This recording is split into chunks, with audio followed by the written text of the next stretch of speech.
As the day begins, a news hits us all and astonishes us. Welcome, ladies and gentlemen, to Blast the Draft, presented by Nodvin Gaming. I'm going to be your host and caster, Necro John. Alongside with me on the panel is going to be iSuper Johnny. And of course, as I mentioned, a news hit us and astonished us, and that is going to be VRN's opponent, which was supposed to be Mystic.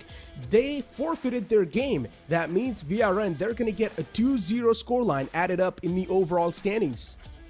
Yeah, and this is quite an interesting start to the day already, considering these two rounds put VRN right next to Comid, who are about to play the very next game against Paradox. So out of nowhere, Comid now have been put in a position where they need to win this matchup in order to move up ahead in towards the Super 6. And that is what is going to be exciting about the end of the day as well. I mean, today we will have a clear idea which teams move forward in the Super 6 and who will get left behind.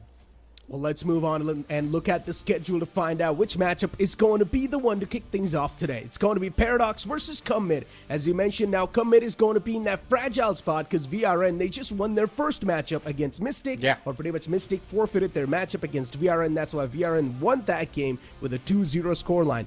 But once again, for some reason, I'm not really worried for Comid. They've got some of the best players in the lineup. HSB, you've also got Soulmate, then you've also got a couple of more legends in that lineup. In general, CM has been dominating recently, and I feel like even when it comes to Paradox, they're not really going to stand that good of a chance against CM. But let's move on and look at Paradox's lineup. We've seen this team perform for a long time inside of the competition. It's going to be Cheyenne, Alone Guy, Ayan, Ackerman, and Smashborn.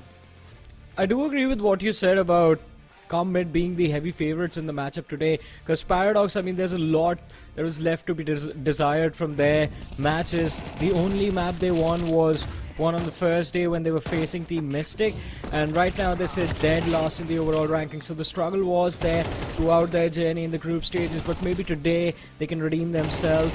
And if they end up winning, I mean, it's going to be tough, because that puts Comid in a very difficult. It indeed does. I mean, especially with how Paradox has been playing recently, their form has been completely deactivated from the game. And that's been a big concern for them. They've been getting demolished by all the other opponents, and they're just not able to find that groove and momentum. While you speak of CM, they've been winning all their recent games. The only series they lost was the first ever series inside of the tournament. Later on, they have been dominating the complete good scoreline. HSP, Sad But True, Soulmate, Bono, Rocky. How can you forget Bono? This man has been performing consistently for the team, and when you speak about HSP, he's been winning 90% of the duels. Yeah, I mean, definitely, it's been quite impressive. And again, I mean, this was expected from HSB, from players like Soulmate. You expect them to be consistent, you expect them to be deadly. But again, a new addition to the team, I think Sad But True has been very impressive with how he's been able to perform. And as we were talking about Comid and their recent form, I think one of the most surprising results we witnessed was that 2-0 against Team Wawa, the team that was invited directly to the group stages, and it was two convincing maps that Comid were able to take away from them, a 13-8 on Mirage and a 13-7 on Ancient. So it was exciting to see that matchup, but today I think their second last game, that is that one advantage that they have, the side of Comid, that they have one more match happening off broadcast tomorrow. So unless Paradox end up winning this series 2-0, they do not really put any real pressure on Comid. If they win 2-0 though, then Comid, they're gonna need a clear win tomorrow, and then they move on to the Super 6. But let's see how things are going to turn out. I mean, we still have an exciting match of Counter-Strike ahead of us. I'm pretty sure that is definitely going to be delivered upon from both these sides. That's for sure. Look at VRN score 3-5, CM with 6-2. VRN, unfortunately, they don't stand a ground against Comid at this point because they just have a massive lead in the overall standings. Even Mystic is all the way at the bottom. Paradox, even at this point, for them, is just going to be a consolation match. So for CM, they know they're going to be playing with no pressure whatsoever. Wawa 6-2, and then Pack Boys is currently at the top, just dominating everyone. But still, Wawa was one of those teams that was dominating from the initial phase. Yes, we have seen a little bit of that drop off in the performance, but it's still completely fine as long as you're going to keep yourself in the Super 6. And for now, they are over there. No one's going to be moving them or shaking them from that spot. Let's move on and look at the map veto. It's going to be an important icebreaker to find out which are going to be the maps we're going to be stepping in on. I think considering it is Paradox and Comid, Mirage, I'm expecting is definitely going to be there. Apart from that, I'm worried about the decider. Either Mirage is going to be first pick or second maybe, because both of these teams have played quite a lot of that map. Unless Comid, they have a special surprise prepared for us. Are they going to take Mirage out? No, they don't. Vertigo is banned out, and I think Paradox, they're going to just go for that Mirage pick instantly. Of course. And then the decider, of course, Anubis. Oh wow, Anubis? This is my first time casting this map on the Blast, so I'm super excited for Anubis. I mean, you have of course seen Anubis being played in the past in the open quals as well, but now I'm super excited to see Anubis over here. I just want to see what the game style is going to be looking like. And if I'm not wrong, it's also going to be a comfort zone for CM somewhere down the line. So once again, CM, when you try to compare Indian and Pakistan region, CM sort of goes hand to hand with True Rippers in my opinion. The players are mechanically super skilled, they've got a lot of experience as well, but if you try to compare Wawa, they remind me of God's Dream. So we've got a little bit of a comparison over here when it comes to the similarity of the play styles and stuff, but you never know. When we're going to see these teams face off against each other in the Super 6, it's going to be super fun. Yeah. Definitely, it's going to be quite exciting. I mean, as you drew parallels between the two sides, I think it is going to be exciting to see what they do against each other. Because both these two, the teams from India have a completely different play style. The teams from Pakistan a little bit more technical. On the Indian side, we do see a lot of reactive plays being made, decisions being made on the fly, no set strategies as such. But it will be interesting to see what preparation they bring, because there is going to be a little bit of a gap before the Super 6 matches eventually begin. But, I mean, as you were talking about Anubis in this map veto, Necro, I have to say I'm a little bit more excited about Mirage, because both these two teams, as I mentioned, that is that common ground for them. On Anubis, I do agree with you though, Comid, they are going to have that slight edge, but maybe if Paradox just take this Mirage one-sided, we're going to see an exciting game on that second map as well. I mean, look, there's a reason why Anubis was not banned out in the first place, even by Paradox. So maybe they're ready to face off their opponents on Anubis. You never know what's going on. Maybe they have been playing a lot of Anubis in the recent scrims. They are pretty much prepared. True. They've got something new to pull out. And considering Anubis is one of the newer maps, especially in the South Asian region, not a lot of polite players like to play it. So maybe there's a chance CM are not prepared for what Paradox is going to pull out, or vice versa. Anything can happen. So many speculations can happen in general. But as you mentioned, Mirage is going to be like that basic ground, the classic grounds. Both these teams are going to face off on Mirage. They know how each other play. Pretty much CM, they like to play on complete of their mechanics, while the opponent, which are going to be Paradox, for them, nothing's working out. Neither their mechanics are working out that well, neither their tactical approach inside of the game's been working out that well. So for Paradox, at this point, you just got to cross your fingers and hope for the best.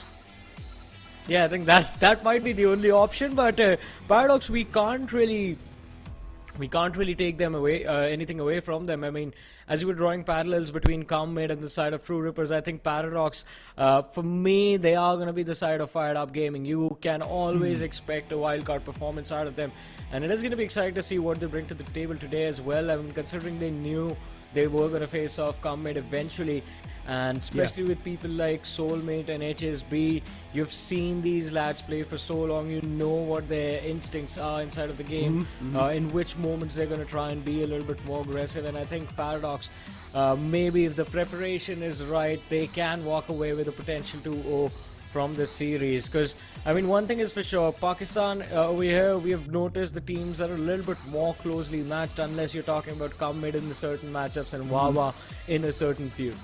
I mean, once again, we've been speaking of HSB and Soulmate for a really long time, which is understandable. We've seen those guys in front of our eyes for a really long time and compete inside of the professional scene.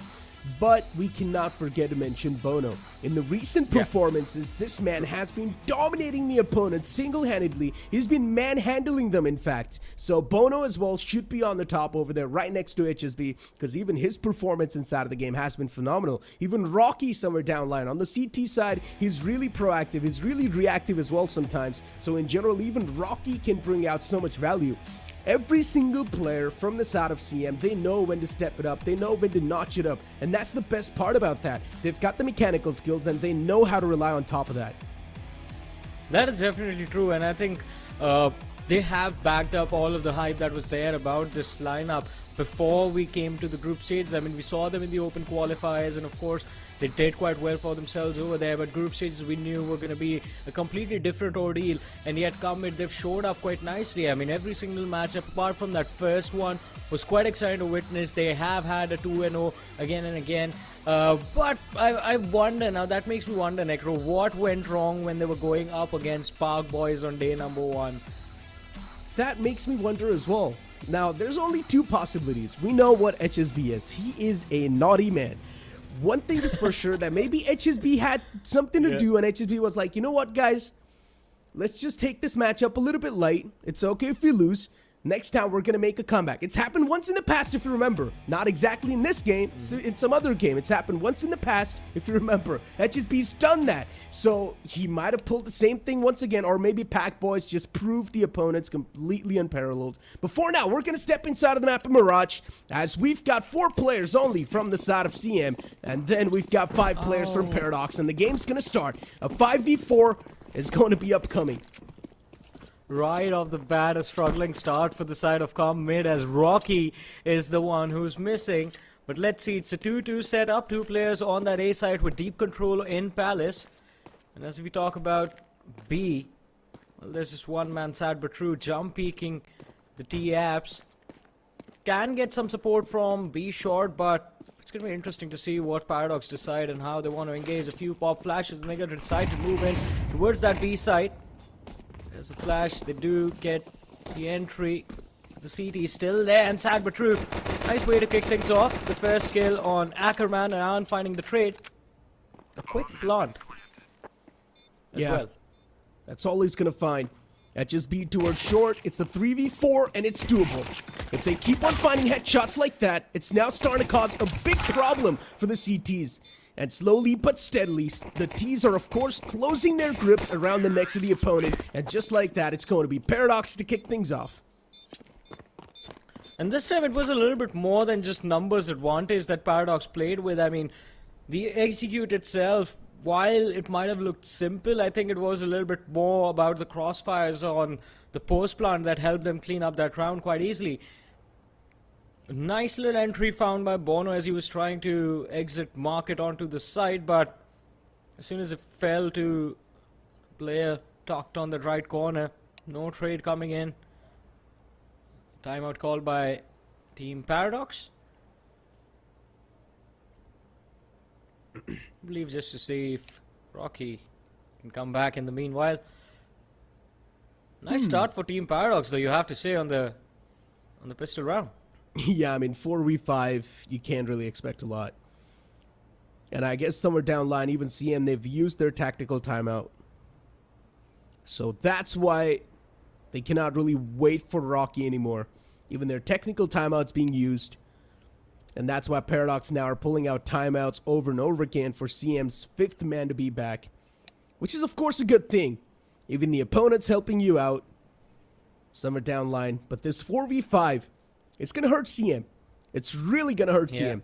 So CM needs to do something and pull themselves back out of this entire scenario.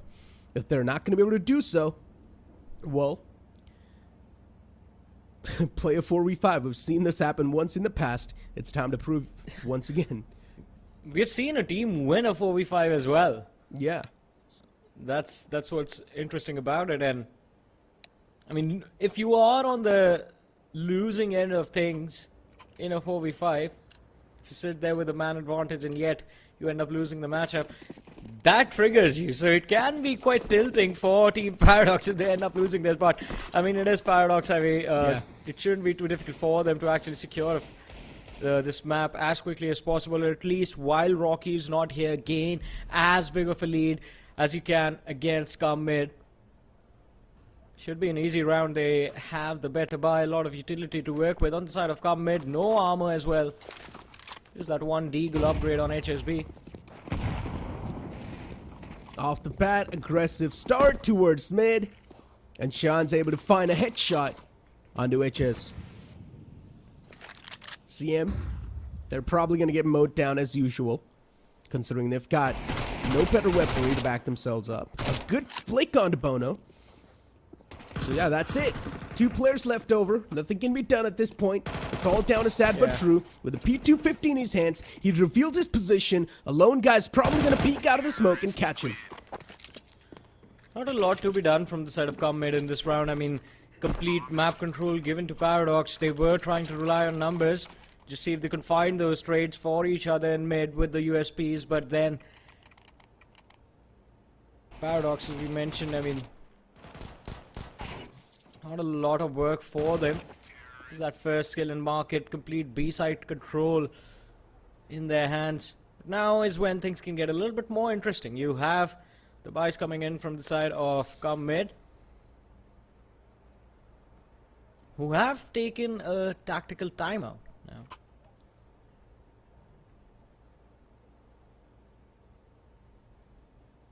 What do you think they can actually do in a 4v5 to at least show some signs of resistance, or at least steal a few rounds away from Paradox? In a 4v5, just go for the aim duels, straight up. Edges B, his aim duels have been looking phenomenal. So you might as well just try to go for that. As soon as you get the first man down, that's it. The man number's nullified. But this is something you would not want to do. Rocky's back inside of the game, so that's a really good news, Johnny. Rocky back in the lobby. CM's gonna feel great. But then someone else leaves. Wow. Soulmate, come back, please. It's one or the other. Anyways, I think even this round is pretty much done and dusted. You have HSB and Bono with no other option left than to save the M4s, but they're also stuck. Oh no. I think Nah, so that's even... Soulmate. He's just AFK. Yeah. Oh no, this is not good. Soulmate was AFK. HSB catches a bit of hurt through the smoke with that nade. So yeah, this counter reaction this time is now starting to fall apart. They cannot really go for the defense that well. Even the retake's not going to be possible. That's why you see them slowly and steadily fading away. But the problem is, Save the M4. HSB is stuck over there. But no, he finally finds an escape route, so he just runs away for his life. Yeah. Bono backing off over there was quite critical. I mean, almost lost the M4 on stairs. HSB jumping around as he apps knows it's going to be difficult for the players from the side of Paradox to get to him, but important save that last round. At least with Rocky back in the picture, maybe they can pull some shenanigans off, steal round away from Paradox. Comid, I mean, one thing that we've yet to see them try is just play 2 players on either sides with a little bit of split on mid. 1 player on B short, 1 player on connector. Just try and deal with that mid presence of Team Paradox every single round.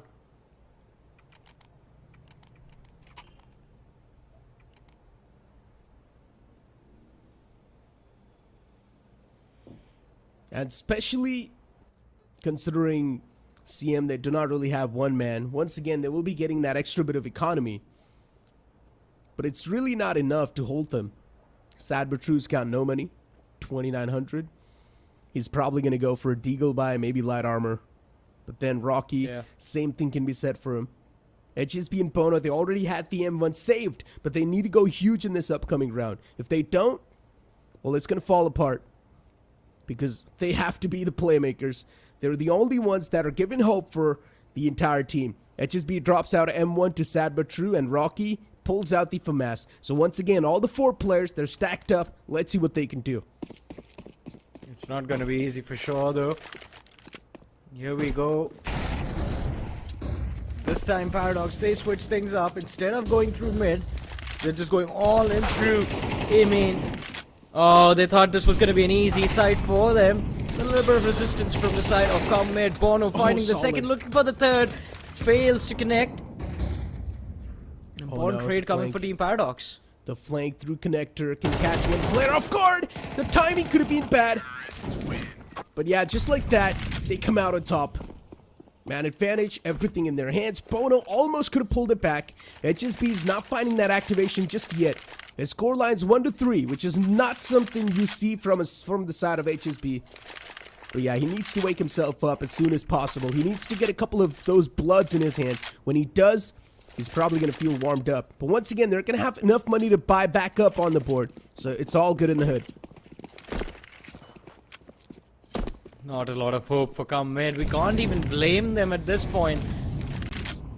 It's just unlucky not having that fifth player in the initial stage of the game. And Paradox now at this point just control this map completely. Economy looking quite solid on, well, 3 of the players. They know this time again, just that extra bit of cash in the hands of Comid is going to allow them to buy again in this round with the aggression on mid. Backfires. Bono finds at least one. Yeah, I mean, these trades are really not helping CM. Especially on CT, now they need to play on retake. There's a man towards ticket booth. His position gets compromised. He's spotted. But 2 players from the side of CM, they strike back in a really heavy fashion. And now it's a 3v2. The game begins. Even towards stairs, another man gets caught. Bono's going massive towards connector, peeks out. And just like that, Bono seals the deal.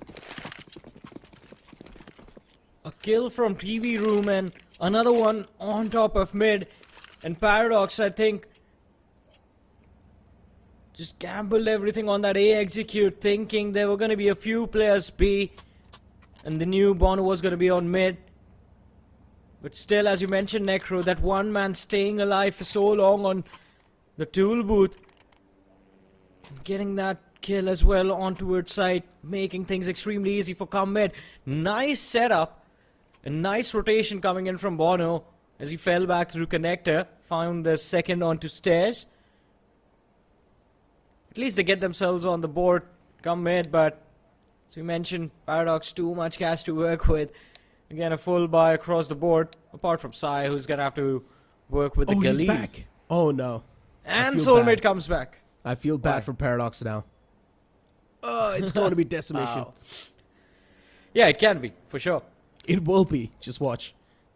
Now CM are going to start winning rounds back-to-back. Even though Soulmate does not have anything bought out, Paradox will just use Soulmate as a bait on the A side. And that'll go huge.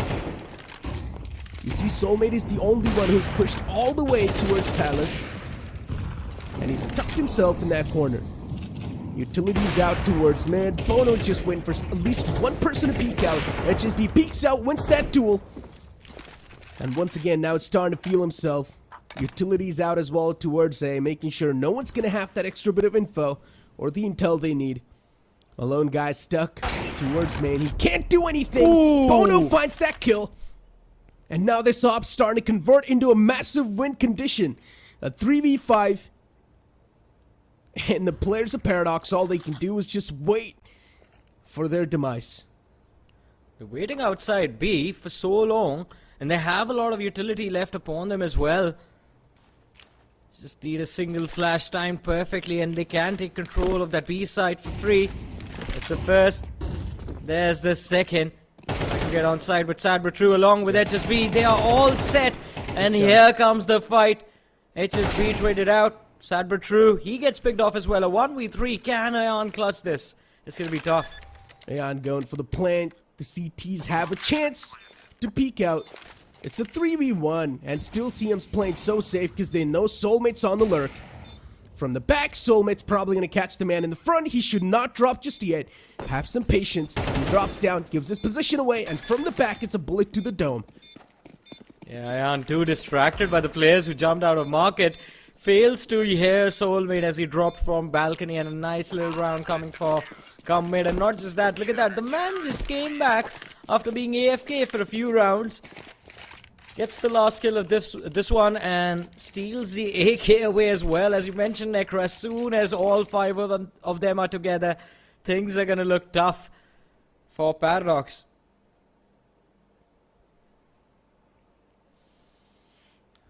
It's sad, but it's true. What is he drinking? coffee, I guess. I like that cup. Unfortunately, his camera feed isn't too soft. But Paradox, size camera not active. I don't want to see another tactical timeout. Yeah. Let's see. I mean, it's turning out to be quite an exciting game. I mean, because of how things started. 4v5 in the first few rounds for Comid, and Paradox walking away with a few easy rounds. But as soon as that fifth man arrives, they start hitting back.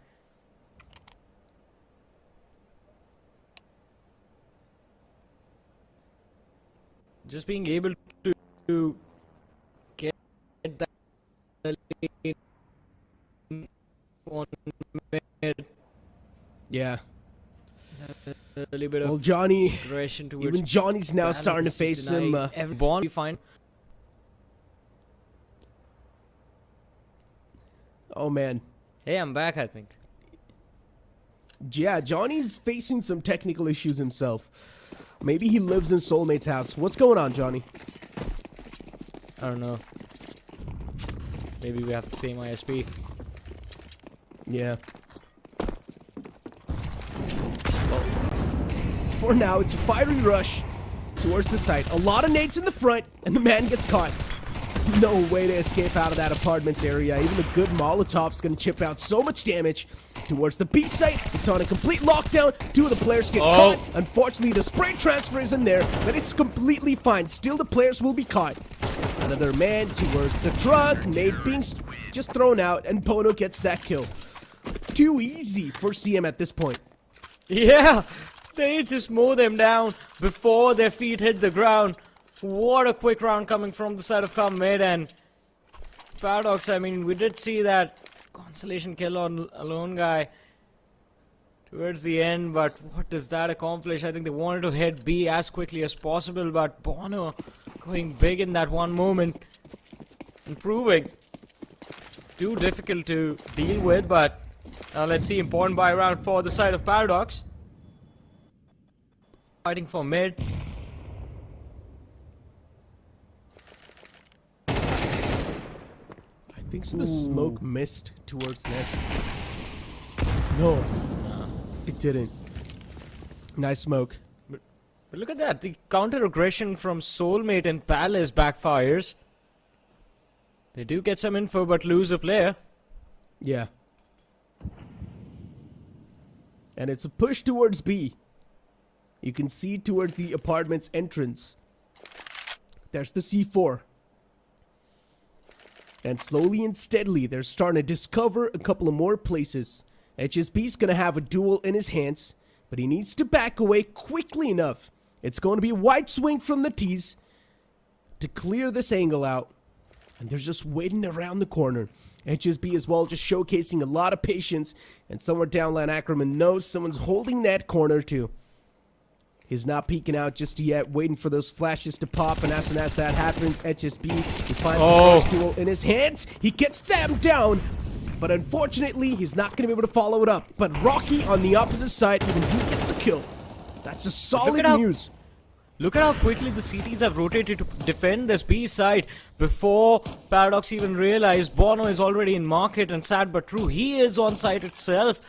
They do deny the plant initially. The push from B short just shuts everything down completely. Nice defense from Comid. All you can say is CM, they're just proving the players of Paradox unparalleled at this point. Yeah. Yeah, that was the equalizer of the game as well. This 5v5 is really not panning out that well for them. And yeah, Bono with this op has been a menace. And once again, he pulls it out. Tech 9's in the hands of Paradox. This is going to make the round even more tougher to win. And Paradox's economy is in shambles once again. They will have money to buy in the upcoming round, but they cannot keep on losing the streak of rounds just like that.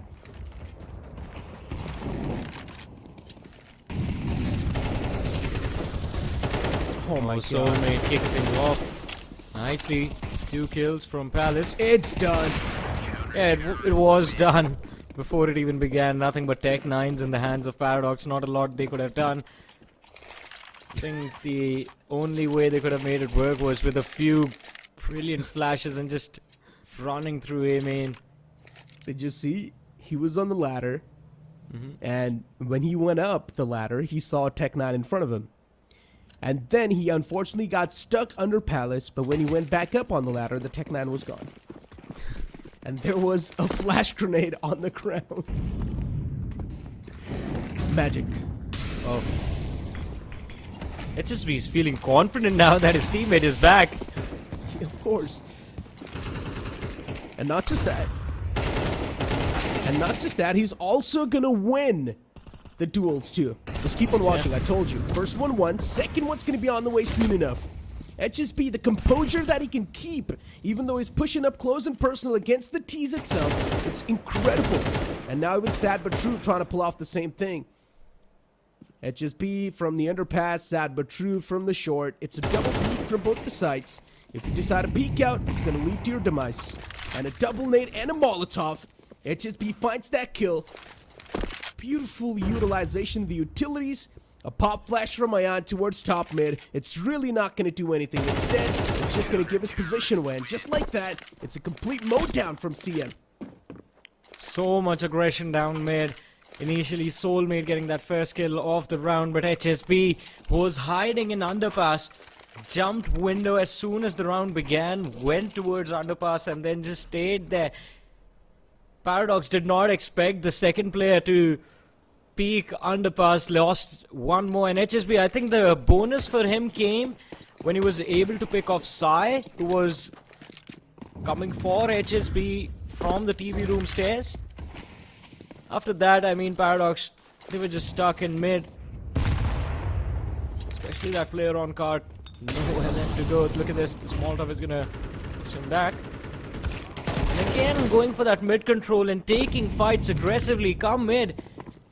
I feel now, since all five of them are there, putting on a display for Paradox as to what could have happened in the first few rounds of the game as well.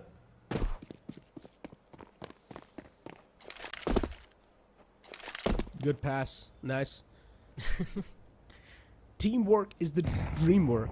And HSB knows that he anyways goes for the duel, so you might as well toss on the utilities to your teammate. Good job. Soulmate slowly and steadily clearing out complete mid. Now the confirmation's given away to his teammates that mid's clear. There's one man towards main, but the C4 slowly and steadily working its way around towards B. And Ayan, even he's going to go for the re-clear towards apartments.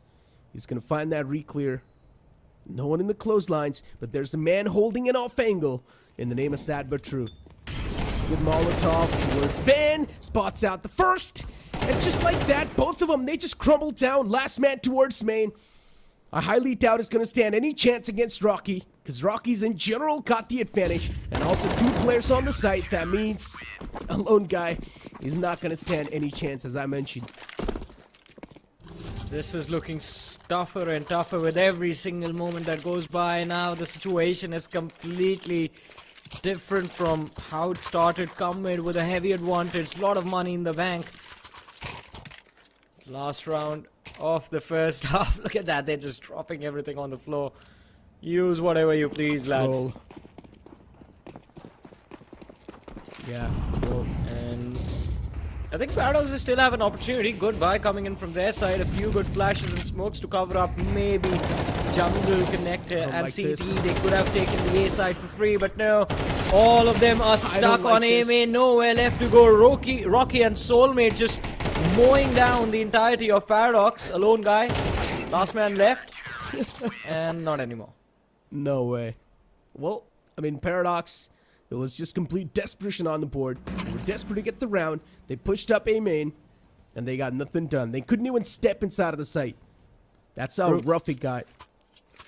So yeah, CM, the domination we expected is currently there on the map of Mirage. Now just imagine what's going to happen when they step inside Anubis.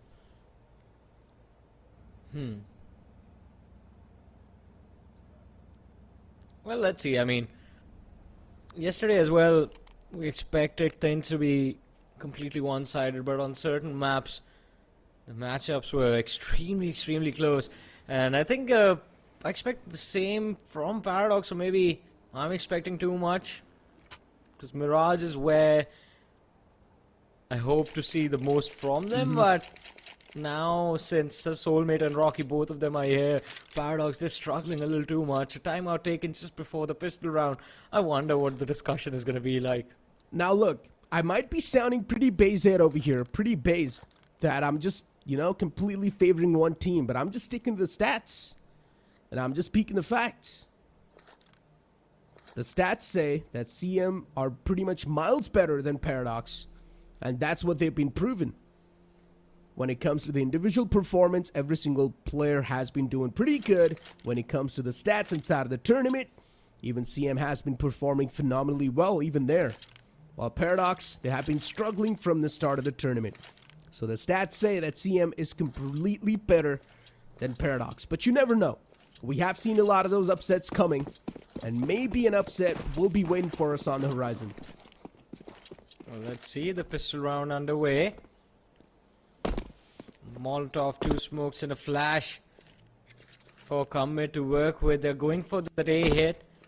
The man up close, Rocky can be in trouble. Needs to win that first duel, and if they do, this execute is going to be extremely easy for Comid to start things off. Here's the side entry. The man in Palace taken down. And Rocky leading the charge quite nicely for his team, to be honest. There's the second, looking for the third. Find it. Yeah, Rocky's just straight up gunning it down, stuffing the barrel in their mouths. There's a dual Paratus all the way back towards CT. A big blunder from the side of Comid this time, and they will need to pay the price for that. Over aggressing towards the CT spawn, and they will definitely need to pay the price for that mistake. Ackerman, a beautiful 3K to save the day for his team. What a round for this lad. And as you mentioned, all that aggression for the side of Comid backfiring upon them. They were looking so confident when they got on side. I was surprised. I mean, I thought all of them were just going to run towards Ackerman together. And now it makes me think maybe they should have gone for it. They pull out of force, though. Still, the threat's not gone. It's not nullified completely. And if this force is being won by CM, for Paradox, once again, they're back to ground zero. Their economy is going to be shambles. Yeah.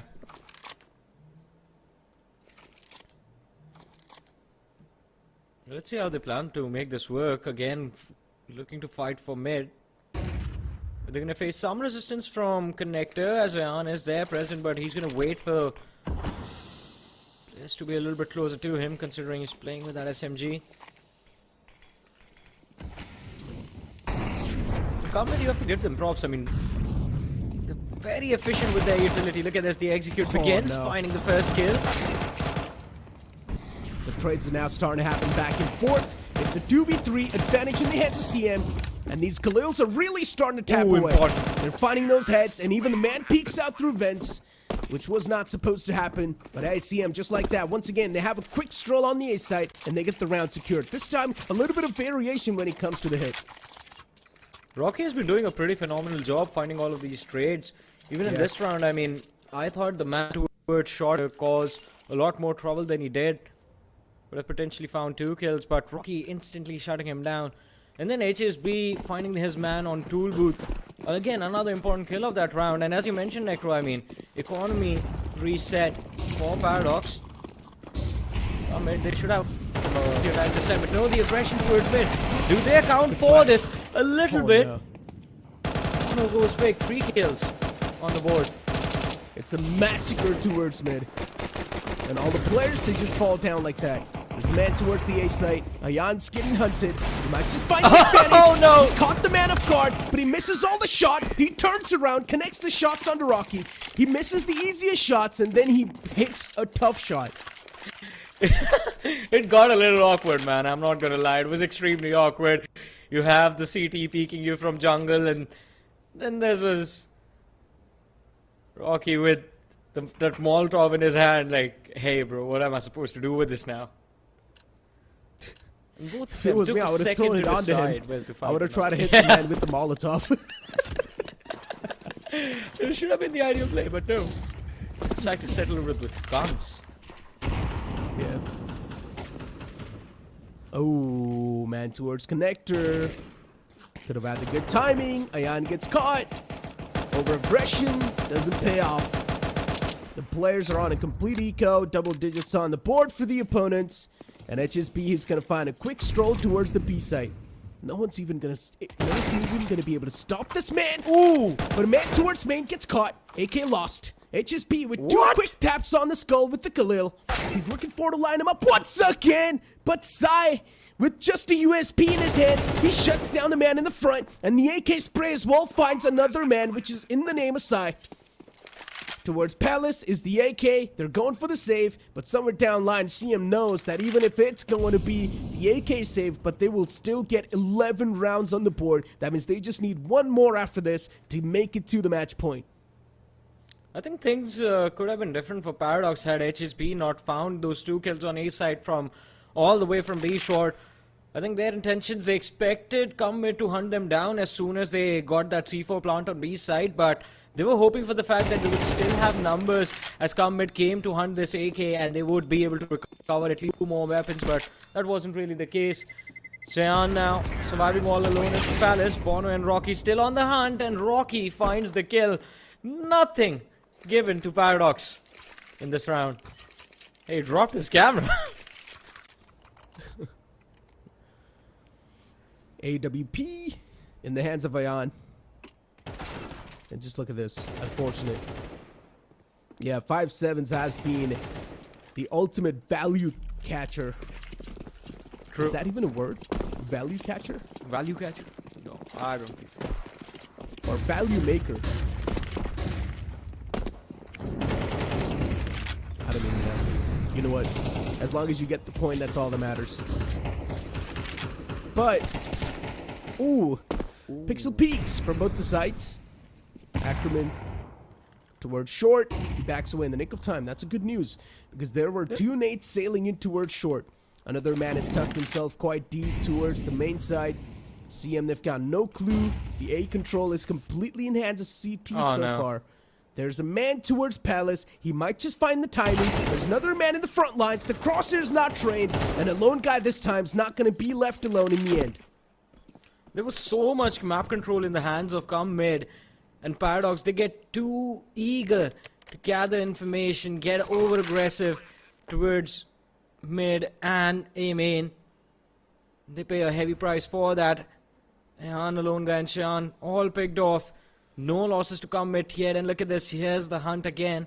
The charge needs to be careful. Fine Sai. What a way to win that duel. Last man left, Ackerman. And if they lose this, the last round is going to be so brutal for the side of Paradox. Nothing but SMGs in their hands. Oh! Well, he does manage to survive. He's desperate to save that M4. Yeah, but Comid, they're even more desperate to get this weapon out of his hands. they know the upcoming round's going to be the last round. Good moment. Yeah. But he still wins that duel, but he gets burned to death. Incinerated from the game. Once again, as you mentioned, the players of CM, they're just getting too much map control. And that needs to be stopped. How do you stop that? Be proactive yourself. Try to go for those proactive angles. Try to go for those proactive peaks. Use the utilities to stop the terrorists in the act. And just be a little bit more aggressive. Just stop them from getting the map control. But that's something we're not seeing from the side of Paradox. Paradox is, to be honest, Paradox is trying to make those plays, but the problem is they're trying to do it individually, not as a team. No one is supporting each other. We see them try to take aggressive fights all alone. I mean, if you are pushing A main, at least one of the teammates can follow up with a little bit of utility or maybe just commit alongside. We've never seen that happen. It's always been individual pushes down Palace, individual pushes in mid, individual plays being attempted down A main. Oh, this could be interesting. Weird. It's taken out. I mean, it's been a while since I've seen that gun being used. But yeah, HSB pulls out the AK once again, and he just starts stabbing the skulls. One more man to go. Alone guy once again alone on the map. And as he keeps on exploring, as he keeps on being Dora the Explorer, soon enough his head's gonna be cut off. Yeah, it's 1, 2, 3, it's over. Oh, maybe not. Survives for a second. Now it will. took an extra second, but the result still remains the same. What we expected from the start, Comid, well, they were majority of the time they were just mid. So the challenge that was laid out at the start of the game went through. An amazing win. I mean, we started off with a struggle as Rocky wasn't there, Soulmate wasn't there. Yeah. Listen, forgive me, but for some reason, Dora the Explorer just popped up in my mind, and I just started imagining the CS version of it. Imagine, Dora says, "Can you guys see where the C4 is planted?" See, that's one of my teammates every game. Can you guys see where the A side is on the map? Okay, I gotta stop. but anyways, it was Comid to come out on top, of course, and Yeah. it's something we all expected. It's something we all knew, and once again, a complete dominating affair. Now we're gonna move on forward on the map of Anubis. As I mentioned, the players to see him on the T side just had too much map control. They just had too much advantage. The only way you could have stopped that is be a little bit more proactive, have those reactive plays, and by reactive plays, I mean it also includes team play. And unfortunately, we did not really see a lot of that team play come through. Exactly, and I mean, another way about it would be to get Soulmate or Rocky to disconnect again. Because those were the only rounds where we saw Paradox actually have some control in the game, where Comid did not have the entire team inside of the server. Once all of them were together, they knew their setups were going to work out. And look at the amount of support the players from the side of Comid give each other. You are not going to see them force those fights when one of them is going to be alone. They always back each other up, because of which we did see them dominate a lot of these engagements in the first half and in the second half as well. I mean, now the hopes and the eyes are just going to be on to Anubis. Even CM, let's be honest, they're not going to be as prepared. So Yeah, there's a chance there will be a lot of holds that you can try to abuse. But as we do have the scoreboard in front of us, Cheyenne with 12, Ackerman with 12, these guys were performing pretty well. But then Sai, unfortunately, with only 4 kills, was not able to put a lot on the table. While you look at CM, of course, Pono was on 22 kills, but then the rest of the teammates, they were on the equal page. So as I mentioned, every single player from CM, they were in form. And that's why they're just able to decimate the opponents in such a good fashion. Yeah, and I think this form of theirs is going to continue on to the next map, but here we have the comparison of two of the best players from either side, and yes, the difference in individually best performing players is also massive. And again, I mean, Bono, you mentioned this at the start of the series, he is just on a tear right now as far as the group stages of the draft is considered. Yeah, I mean, Bono, as I mentioned, from the side of CM, he has been popping off, and once again, he does the same thing. He's been winning a lot of his duels. He's also been able to play with his teammates in quite a good fashion. He's also good with opping, so that's another plus point. He's pretty much like an all-rounder inside of the team, and if you've got Bono underneath your belts, one thing is for sure, you can trust him with any role. He's pretty good with anything that you can assign him on. So in general, Bono has been performing up to the mark. But ladies and gentlemen, as we know, the upcoming map of Anubis, it's going to be there, but after this short break.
after the game of Mirage, now it's time to step inside of the deserty lands once again, but a different map, which is going to be Anubis.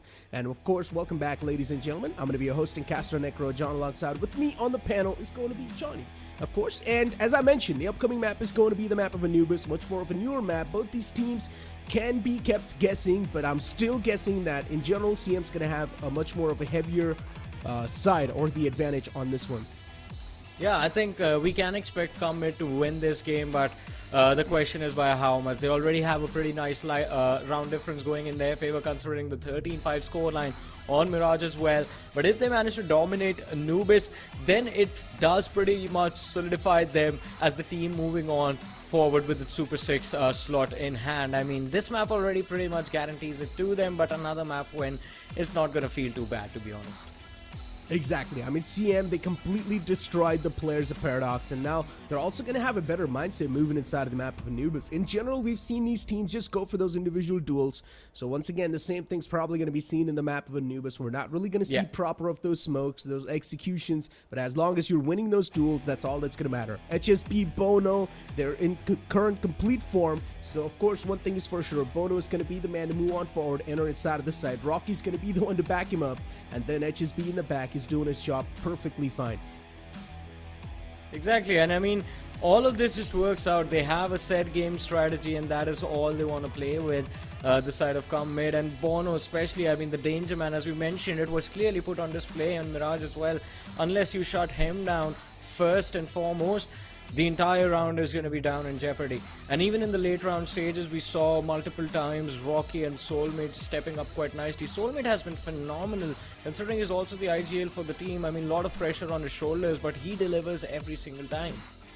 Now, speaking of Paradox, they've got some of the good players, don't get me wrong. They've got Ayan, they've got Shayan, then you've also got another man called Ackerman. But the main problem is they're just not able to activate themselves in that good of a fashion. I've seen Ackerman play in the past. He's got some good mechanics, but unfortunately, Ackerman's just not able to find that groove in these games because HSB's not letting lose at all. Even Bono's not letting loose. As soon as you peek him out, they will just straight up dome you down. So the problem is he's just not able to find that sigh of relief in the game, and that's why he's not finding that activation. So once again, CM, they're trying to keep it as tight as possible. They're getting the map control in the hands, while the opponents, they're just not able to stop them from getting the map control. In general, once again, inside Anubis, mid's going to be abused. Even the double door's going to be abused, that's for sure. So they need to try and find a way, if they're on the CT side, to stop the players of Comid. If that's not going to be the case, then once again, map control, map advantage will be taken away by CM, and they will just win the round easily. I mean, T side can be a troublesome situation as well, considering we keep talking about Bono, and he will definitely dominate those long-range duels down mid if he is set up properly, and can definitely be a massive point of concern for the side of Paradox. But let's see, Paradox starting on the CT side, Comid on the T side, and here we go. Off the bat, an aggressive push from CM towards the site. All the players just jumping in, but this time it's going to be quick taps on the skulls. The site's already entered, it's breached by Bono, and he's also finding some headshot. B-side's taken in the hands of HSB as well, quite deep, but Bono single-handedly keeping the CTs on his toes, and he's just shooting them down quite nicely. Mechanics on the point, and even Rocky's feeling himself. He gets a quick two-piece, and he gets the third one as well. What a quick round. What a quick start from the side of Comid. Rocky definitely doing a lot of heavy lifting, and Bono and Rocky in tandem just finding all of those kills. A lot for Paradox to do. Good to execute from the side of Comid, and I believe, I mean, we did see them get quite comfy even on Mirage on the T side, and I believe it's going to be the same on Anubis. Not a lot changing this time. Again, a quick push towards B.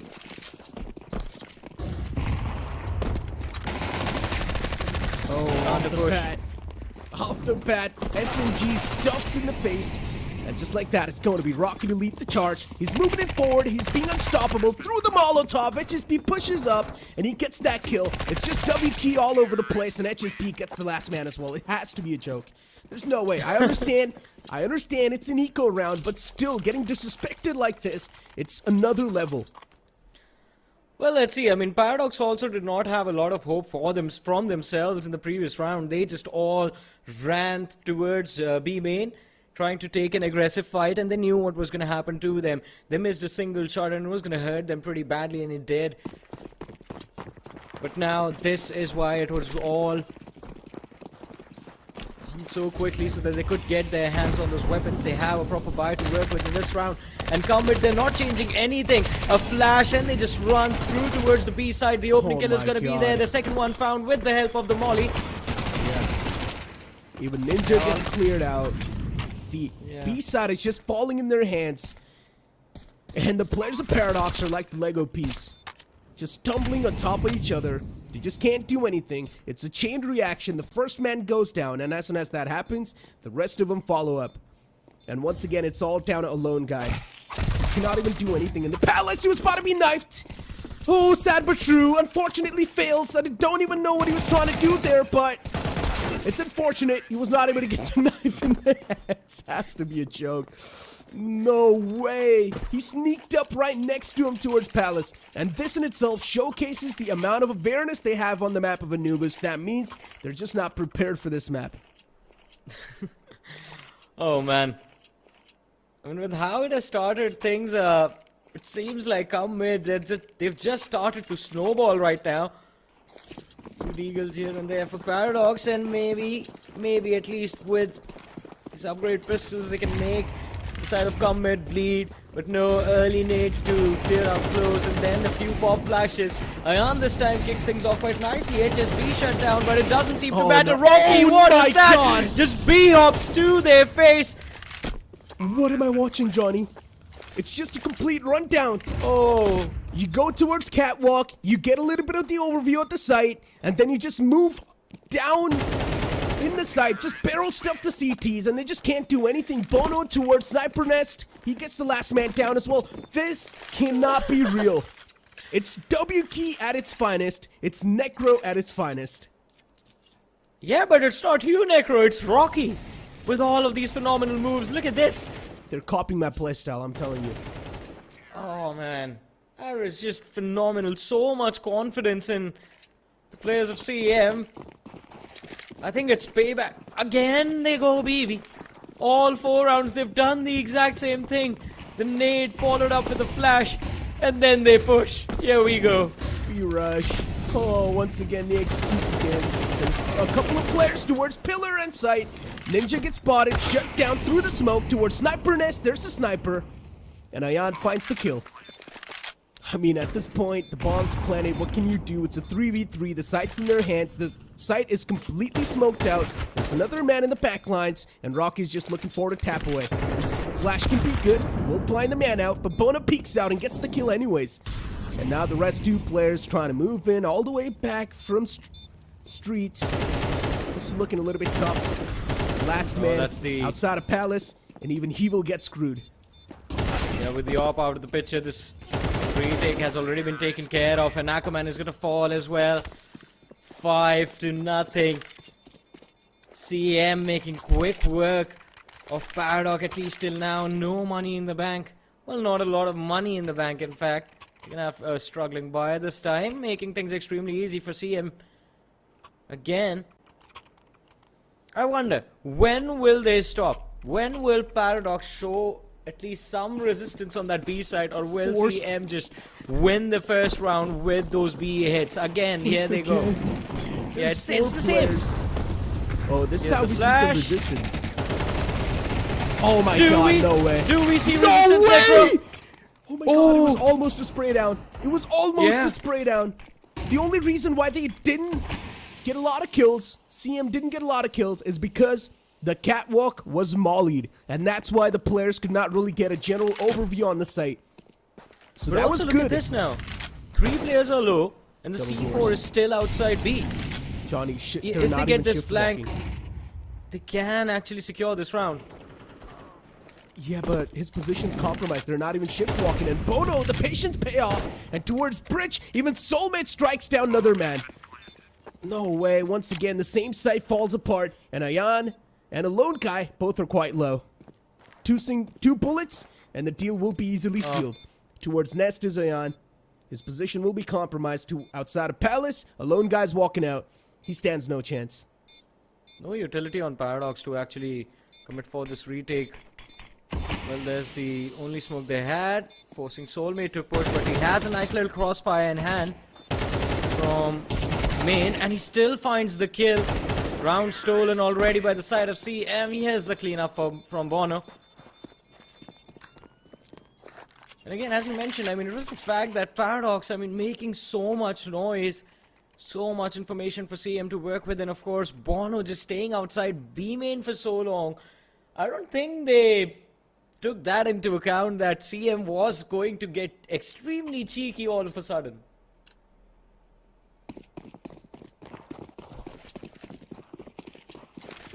Smokes out. Oh, are they going mid now? Wow, finally. Yeah. They're now going towards bridge, explore double doors, but Ackerman and Ayan, they've got it on lockdown. The entire push, it tumbles apart. And now, HSB and his teammate, Soulmate, will now look for to back away. Soulmate, he finds the first crucial headshot.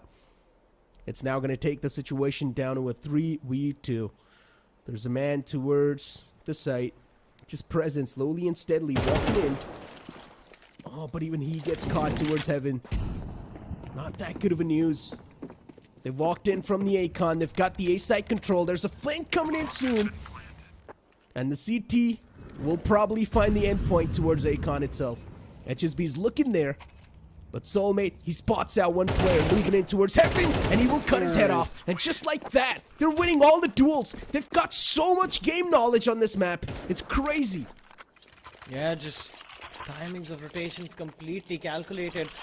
It seems like by the side of CM, and extremely comfortable. Even with that 2v4, they knew exactly how they wanted to play it. First attempt to take complete control of mid, and as soon as that fails, they slowly scale up towards that A site. And then getting aggressive in the 2v2 was something that Paradox did not predict. Again, this time trying something new. The initial utility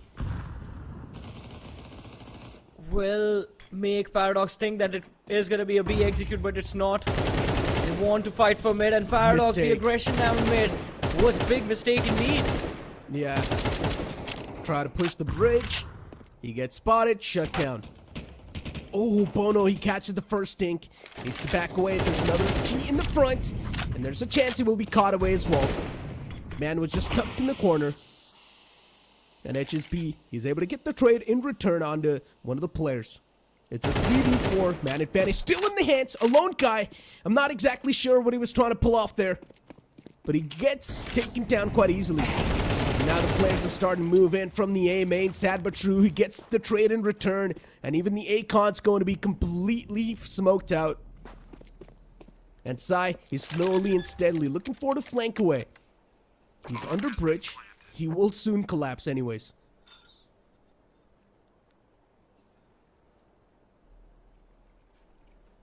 It's a 1v2, shouldn't be too difficult, but doesn't really have a lot of time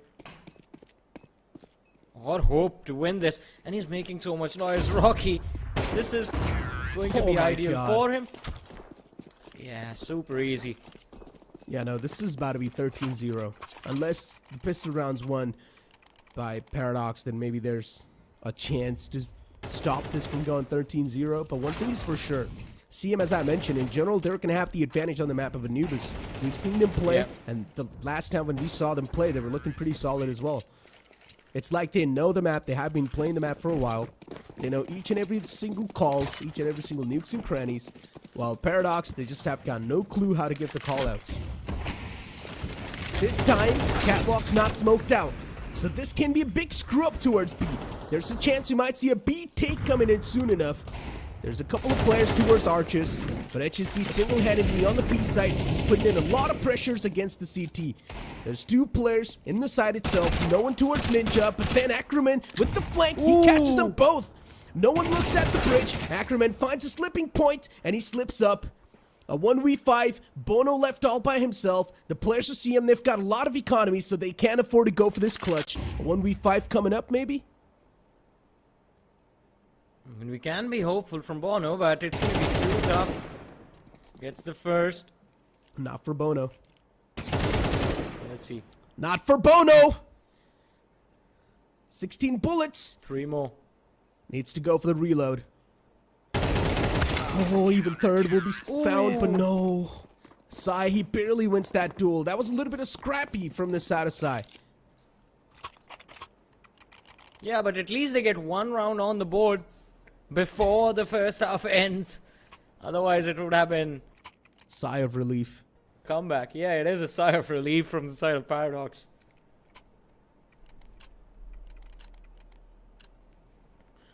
But what an exciting round for Ackerman, and that lurk.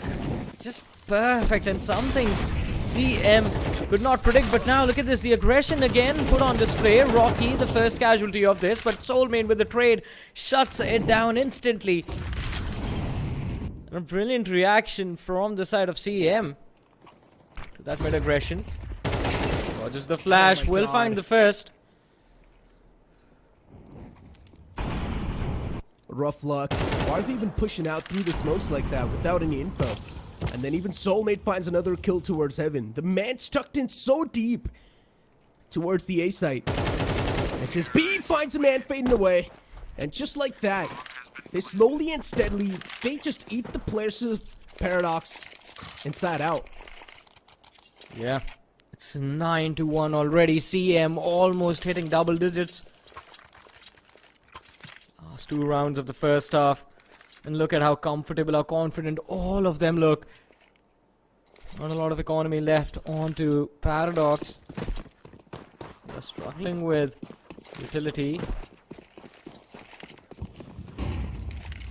I want to see that B execute again from the side of CM. It's been a while. They made this game too technical. Bono catches him. Oh my god, Bono's too precise. He's gonna burn in the Molotov. He's done his job. He's got 1 for 1. And the players have already caught too much damage. One man tucks in towards Ninja.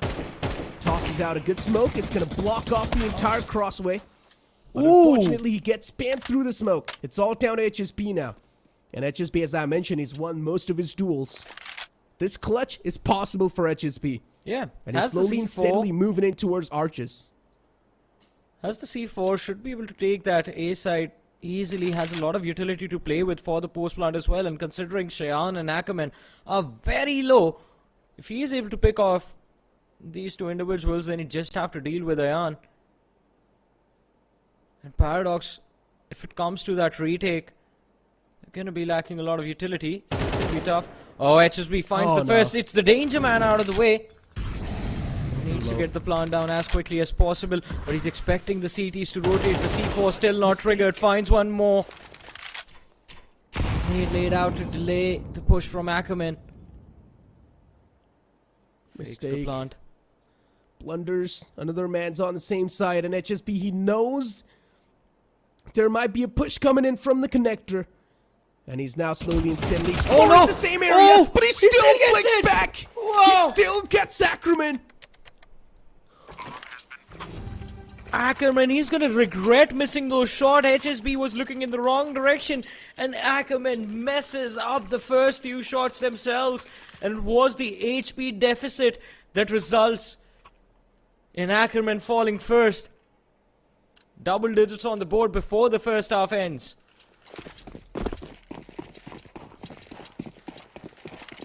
Oh, man. HSP looking good outside of the game and looking good in the game as well. P90, Rush B, classic approach that the Silvers do, but this time they're just not Silvers. That's the difference. Oh, man. I mean, the site's empty. Site control's gone. Even towards Deep is moved in. The Deagle connection does find the kill, but it's really not going to matter for Soulmate. It's all open. Oh, he's AFK again, by the way. Yeah, he's AFK. But look at the amount of rounds they've gone. It's 10-2, but Necro, that's the thing. I mean, even on Mirage, CM, they were struggling without their IGL, so are things about to get a little bit more interesting on Anubis as well?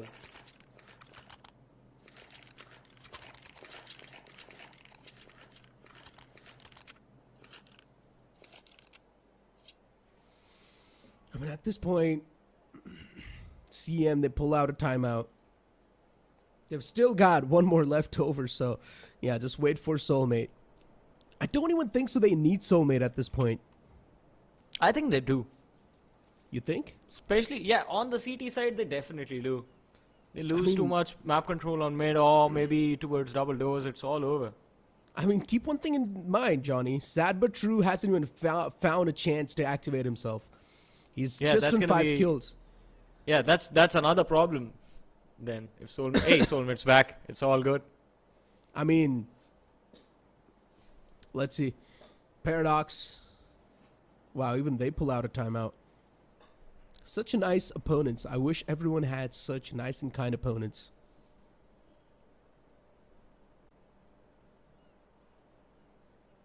They want to play it fair and square, even though they're getting defeated.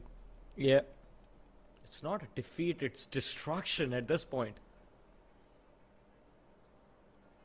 Massacre. Yeah. Pretty much, but let's see. I mean, on the T side, maybe Paradox, they are going to be a little bit quicker with their executes and just surprise us with an amazing T side performance on Anubis. Too much to ask for, I know, but if it happens, it's going to be exciting as well. I mean, they're on a complete rampage. And they go for a quick B execute. Look at that. Oh. With B, this man towards pillar is bobbing and weaving across the board. There's another man towards backside, and Bono. Oh, he's finding a lot of these headshots, and just like that, once again, CM they come out on top. Oh no! You remember back in the day him. in CS 1.6, there used to be like these voice lines when you get a lot of kills all by yourself, like godlike, monster kill. Remember? Yeah. I think so. We should bring him back.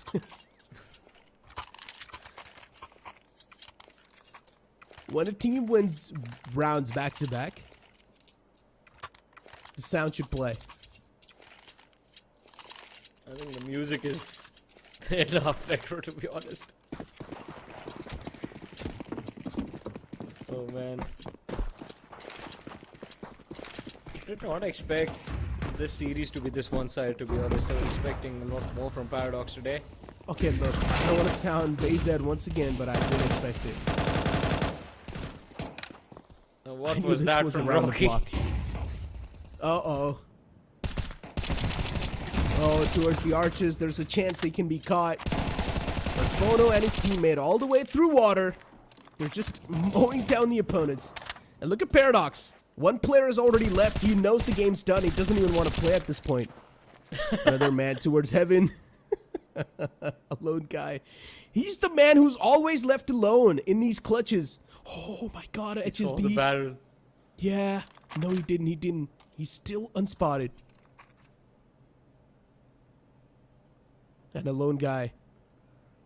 He still needs to get the C4 planet.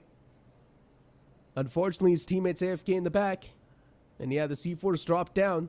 A lone guy. The only thing he can do is try and go for the kills. And both the players are quite softened up, so the kills are possible. Yeah. Ooh. Nice shot from HSB. But we all know this round is over. Just the last man from the T side standing somewhere on the map, and he's AFK, so not gonna be a problem at all. He's back. Pog. Doesn't matter. This round is over. Yeah. Is he still in spawn? No, no, no. He's AFK towards upper.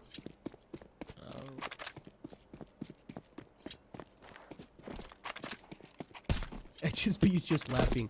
Oh no, he's gonna go for the TK, isn't he? Yeah, he is. Counter-terrorists win. Is Bono running away from HSB? Oh, that brings us to what can be the last round of the game.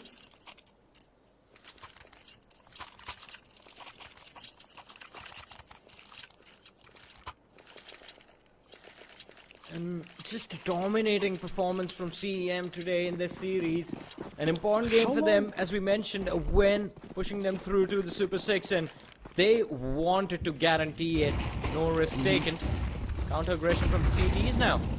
How long has it been since the game actually started? This Anubis. Oh, I think it's only been like 15 or 20 minutes. Yeah, and I this think is it's what we're been 20 seeing. minutes. Yeah, this is what we're seeing already. So, yeah, I think it's one of the quickest games we witnessed so far inside of the tournament. And for Soulmate, he's found himself so much control once again. Being proactive, sad but true, just waiting towards double doors. And is probably going to be the clearer towards bridge. And they've got a scout pulled out. This Max 7's going to deal a lot of damage. Second shot missed. Opportunity opened up. The man towards bridge was doing a lot of damage as well, but unfortunately, he gets completely deactivated. Now they've got the mid control, but the man peeks out from window itself, and he gets a lot of damage done. Bono with a quick 2-piece on the board. He still just completely dismantles that push. It's a 2v2. Alone guy's way too low, and nothing much can be done. HSB's just looking to implode, just explode from that entire moment. And it's been made easy with that ink on Alone Guy, as you mentioned. Ackerman as well, just peppered down, but Soulmate was the slug. I think this is going to be an early nail in the coffin. There it is, finds the first. Smoke thrown as a distraction. Soulmate is going to get picked off. A 1v1 between HSB and Ackerman. And HSB exactly knows where the last man is going to be. Ackerman's done. He's smiling, he was there smiling. Sitting there and he wins this duel. He's so happy with that. Paradox, they know they might have lost the game, but they're going to enjoy the last few rounds. They're going to play in the draft. Oh. Hey, now it's time to have some fun, Necro. It is, but we can't. We're supposed to be professionals. Sad but true. Indeed. Bring recall master. But Cheyenne, I mean, they've already found the Archer's control. Once again, moving in towards the site. A-main is also found without any troubles. A lot of utilities towards site. Flashes, smokes, Molotov. Throw out everything you've got in your pockets. Site controls established. There's another man up close and personal outside of smokes. And he still does not get spotted. He's still somehow alive on the site. How is he alive? Take him down. Eventually he does. Towards the site, there's one man alive. And he's just playing around that little block. But even he gets spotted out and taken down. It's a massacre towards site once again. And Paradox are going to be the one to come out on top. Yeah, but they almost walked away with the game over there. CM, I mean, good trades coming in right at the nick of time as well. Instantaneously set up for that retake, quick rotation. No time left for Paradox to get comfortable on that side. Just a complete back and forth, but this time around, I mean, Paradox are going to be a little bit more comfortable. Nothing on the board for the side of CM. Just a few pistol upgrades. He's from a 12 to... We are going to be seeing a 12-5 in front of us. USP. Headshot. Stops the man in the tracks. Now it's time to stop them from exploding all over the site. Still the man towards Nest is able to find the kills, and with the USPs, they're winning these duels. Oh, this is a little bit tough. Not all by himself in the back lines, at least able to do a lot of damage. Sad but true, missed a lot of shots, but he still wins that. So Comid, an absolute demolition, an absolute domination in the last map of Anubis, and they just shut down the opponents in a complete one-sided fashion. One of the quickest games of Anubis we've witnessed so far inside of the Blast. Yeah, definitely. One of the quickest games we've witnessed in the draft period, I think. What an exciting game coming from the side of CM, and they ended on an eco, which I did not expect, and I think Bono over there also did not expect to win this series like this, but just a one-sided domination, first on Mirage and then on Anubis. It feels like CM, they came completely prepared for how they wanted to deal with Paradox today, and Paradox, they just got caught a little bit off guard. First on the loss with Mirage, and then Anubis, it seems like they did not know what was happening. As you mentioned, they just did not know what was going on inside of the map. Off the bat, when we saw the first round, we knew that the players are definitely going to struggle. They do not exactly know the map that well. And especially when there was almost a knife about to happen, we also knew that the map presence isn't looking that great. Off the bat, the players of CM, they were just so confident. They were barrel stuffing the players down on the site, and they were not even scared. 6 rounds back to back, they just kept on going towards B, and then later on we saw a bit of variation. I think for this first seven rounds, it was the same we execute with the same utility. The only thing that was changing was the sequence in which the players were entering, and I think that was just based off of where they were spawning. But it was the exact same play, and they made it work 6 to 7 rounds in a row. And that is something that we do not usually expect in a matchup like this. It was 8 rounds in a row, and after that is when they start to switch things up. An interesting few moments as well from HSB. I mean, we saw him step up individually in so many occasions, and I think a few key rounds were there for the side of CM just off of that individual play. I mean, and then we also saw a incredible clutch from HSB on the T side, a 1v3 being pulled off. So in general, when you speak about the mechanical standpoint of the game as well, the players of CM just proved the opponents unparalleled. And unfortunately, considering they were facing the opponents on the unknown grounds, Paradox, they just were not able to stand a single chance, even when it comes to the firepower. We've got the scoreboard in front of us. Ackerman with 14 kills, 15 deaths, and the ADR of 99. Then you see the opposite side, which is going to be HSB with 20 kills, 11 deaths, and the ADR of 123. All the players are on the equal page on the side of CM, and then from Paradox, yeah, it's just upset.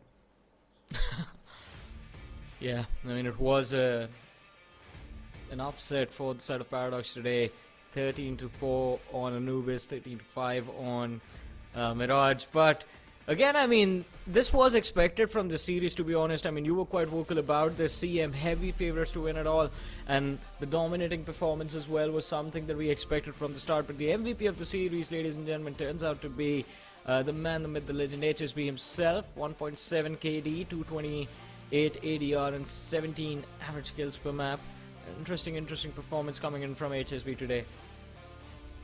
ADR of 228, average kills per map is 17. Then you look at the opposition, it's 0.81, 168 ADR, and then with the average kills per map 13. Now it's time to look at the leaderboard and find out how much of a difference this entire commotion has caused. And once again, CM, they're going to climb all the way at the top. The upcoming match is going to be of Wawa, so maybe there's a chance they will regain that spot if they destroy Pack Boys in this upcoming matchup with a complete 2-0 scoreline. If that's not going to be the case, Pack Boys will still be at the top, Wawa will be at the third spot, and CM will be on the second. Yeah, I think the last game just decides the sequence in which these three teams move forward to the Super 6. Apart from that, everything has been settled, because the teams that do not have any more matches remaining are already outside of the top 3. But it is going to be an exciting game for sure. Park Boys have been pretty phenomenal, and Wawa, of course, the only invited team in the Pakistan group stages. Exactly. Ladies and gentlemen, the first series has been concluded. There's one more series to come. It's going to be Wawa fighting their opponents to find out who's going to be the one to come out on top, because even Pack Boys, they've been looking in phenomenal form. But after this short break.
At this point, we've seen everything, but the previous game was something else. The previous series was an absolute massacre, but now we're gonna move on to a close game, or at least that's what we're considering to be a close game. Welcome back, ladies and gentlemen. I'm gonna be your host and caster Necro. John alongside with me is going to be Super Johnny, and the upcoming series is going to be played between Wawa and Pack Boys. Both these teams have been looking phenomenal when it comes to the overall standings.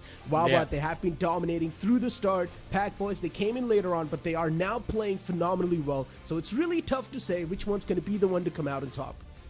Exactly, and this one, unlike the previous series, is going to be extremely close, or at least that is what we expect right off the bat. As you mentioned, Wawa, the only invited team to the group stages, they did have a nice little start for themselves, a 2-0 in game 1, but from there the momentum has been quite shaky. On the other side, Park Boys, they won. They were the ones who handed the only defeat on the board for the side of CM, and that was a phenomenal series, to be honest, but from there, it has been a shaky performance from the side of Park Boys themselves. Executor and Bullet have been the main playmaker for Wawa, but then for Pack Boys, every single player plays on an equal level, and both these teams are quite tactical when it comes to their approach. As I mentioned, Executor being the playmaker, he's always going to be there in the front lines and getting all the kills. But then we move on towards Wawa, where we'll find Dynamite, Bloody, Sharpshooter, Angelo, and Skofik. Angelo, the young prodigy with the op, this man is unstoppable. All it takes is a couple of first kills, and then later on, he's not going to miss any shots. Well, let's see. I mean, tonight is where they need to be firing on all cylinders if they want to walk away with the win. Park Boys, they have been impressive in a few matches that they played, especially Sharpshooter, a lot of experience under the belt for Sharpshooter. Skofik has been phenomenal in a few moments, Bloody as well. Dynamite, the IG himself, standing up whenever the team needs him to. Of course, Angel, the young lad, super impressive, phenomenal in terms of mechanics. Once again, to let you guys know, these teams have already made it inside of the Super 6. Once again, this is sort of like a consolation matchup. Even if they do lose out on this one, it's really not going to affect them a lot in the overall leaderboards. They're still pretty comfortable in the top 3. It's more kind of like for the seeding. It's more kind of like which team is going to finish on what spot, and then in the future stages, it's going to be decided what's going to go on. We don't exactly have any clue about that. But let's move on forward and look at the map view and find out which maps we're going to kick things off on and which maps will be banned out. And off the bat, it's going to be Inferno, the classic map, out of the way. I think again we can expect a little bit of Ancient or Anubis being brought into play, but Inferno and Mirage, the two first bans, Vertigo out of the picture. Next, Overpass? Overpass or Nuke maybe. Oh, it is. Overpass. Yeah. Now I think we're gonna go Nuke. Probably. No, I or think maybe Nuke's gonna be played. Anubis Nuke ban. Ancient and Nuke.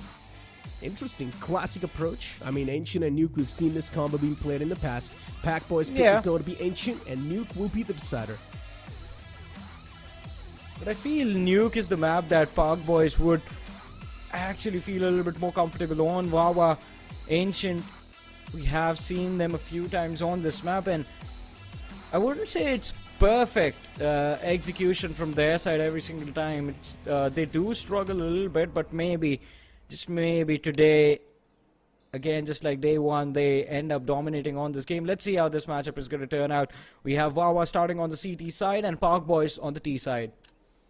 Angelo, a man to watch out, Sharpshooter, even Bloody has been performing pretty well, especially Bloody too. We cannot forget, in the previous matchup that we saw Bloody perform in, which was a day before, he was popping off for his team, including Angelo. So anything can happen at this point.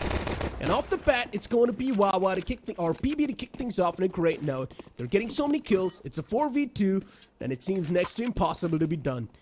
In the side of the sunroom to the site, they've got the site control. The players have already started to move all the way to the backside, and the P250s, they're dealing a lot of damage. They are Dynamite in the backside, along with Angelo. Both of the kills secured by Angelo, phenomenally done.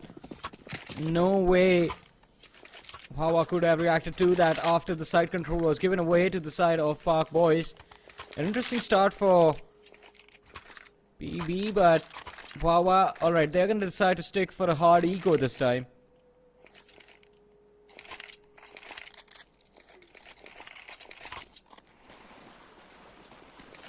Yeah, it is a hard eco indeed. Yeah. And guns on the board for PB. full buys, Galils, AKs. And yeah, off the bat towards mid, Dynamite peeks out. He gets the first kill secured. Instant smoke to make sure the CTs aren't going to be evacuating that spot. But he's just getting away with so many of these murders. Pulls out the P250, now needs to tap away, and he's finding those taps as well. Dynamite towards mid, he's challenging every single player. But now it's time for Scoff. Even he gets taken down. This is not good. 3 players remaining, 2 guns taken off. Recover the AK, and now they want to pick off that last CT executor. Repeaks connected and instantly will get shut down. Nice start for the side of Park Boys. 2-0 on the board, but now finally is when the real game begins. Wawa with a full buy. Previous round, not a lot of hope from the side of Wawa in themselves. They just all pushed mid, try to take aggressive fight. And that is where all of them lost their lives as well. And again, heavy commitment towards the A side. It seems like it's going to be a simple A execute attempted from the side of Park Boys, but can they convert? Just one CT waiting for them on the other side. Oh, no flashes. There we go. 1-for-1 trade. The site falls in the hands of Path Boys. And now everything's looking good in the hood. Angelo aims to go for spam. Unfortunately, the timing does not match. Scoffing, he's found a lot of control as well. And now it's probably looking for to explode on the CT spawn. But in Suchi, he returns back with a kill onto Bloody, and that's not good. It's a 2v3 upcoming. A good spray. He finds a 2-piece. But unfortunately, the third man peeks out in the nick of time and gets the deal sealed. They just, all of them, all the players from the side of Park Boys just ended up giving their lives even before the C4 could be planted. No one focused on getting the bomb down. Good defense from the side of Wawa. They played it quite patiently, to be honest. I mean, the player towards Donuts, just making sure he took a step back, waited for his teammates to rotate comfortably towards the A side. Resulting in Park Boys being overwhelmed with a lot of numbers from CTE. And look at this, mid-control, aggressive fight from Cave as well. And Bullet finds 2 important kills. Mistake. Dig control back in their hands. And now they're looking forward to push out of that. 3v4.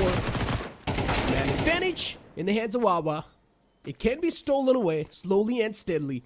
Angelo in a 1v3 clutch. Bullet's quite softened up. He's quite low. So this is possible. Dropped. Yeah, C4 dropped. But once again, Angelo, he needs to go for solo play. He needs to pop off here. And somewhere down line, even the players of Wawa, they do not really want to go for that extra bit of risk. Maybe OK can peek out towards mid, but Angelo, at this point, he's just looking for a couple of exit frags. He's got a lot of time.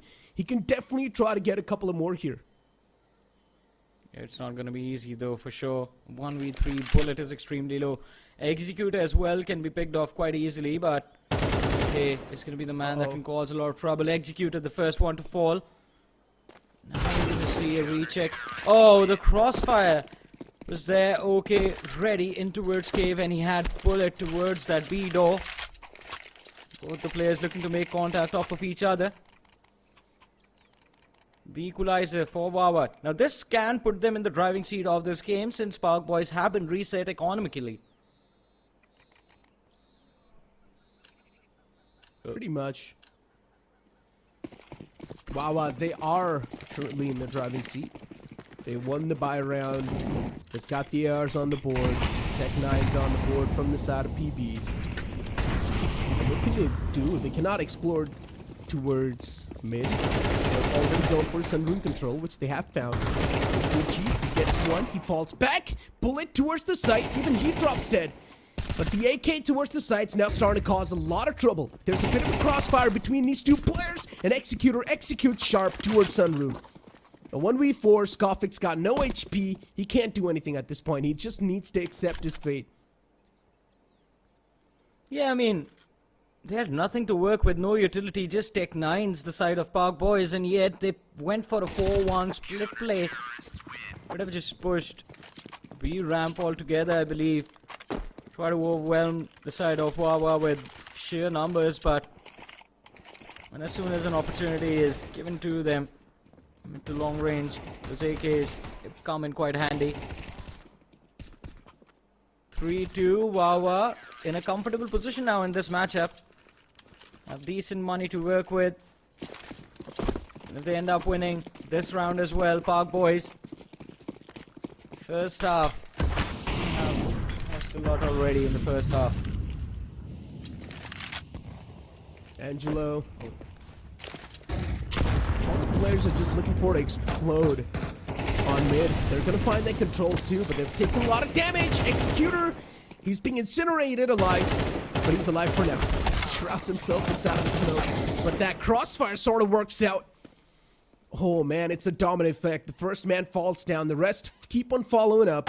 Now Scoffing, he looks out towards mid, but Bullet, he finds the connection.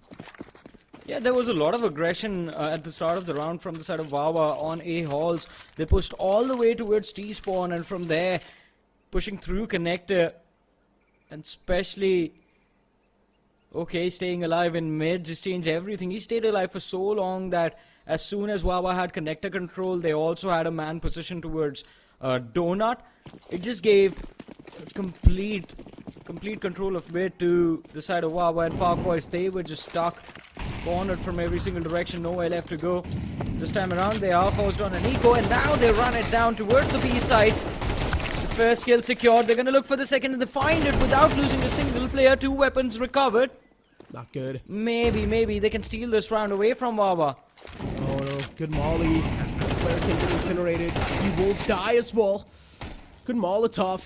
It's all down to OK. Off in the hands. He switches on over to a Tech 9. What did he try to do there? But a good round coming from the side of PB. I mean, a good eco converted. And as I said, an all-out B execute. Just 2 flashes popped, and they take the site for free. And from there, recovering those weapons. Just playing a big hand and stealing that round away from the side of Wawa. But fact of the matter is that Wawa, their economy was pretty solid. So they do have a pretty decent buy to work with in this round as well. And they are going to go for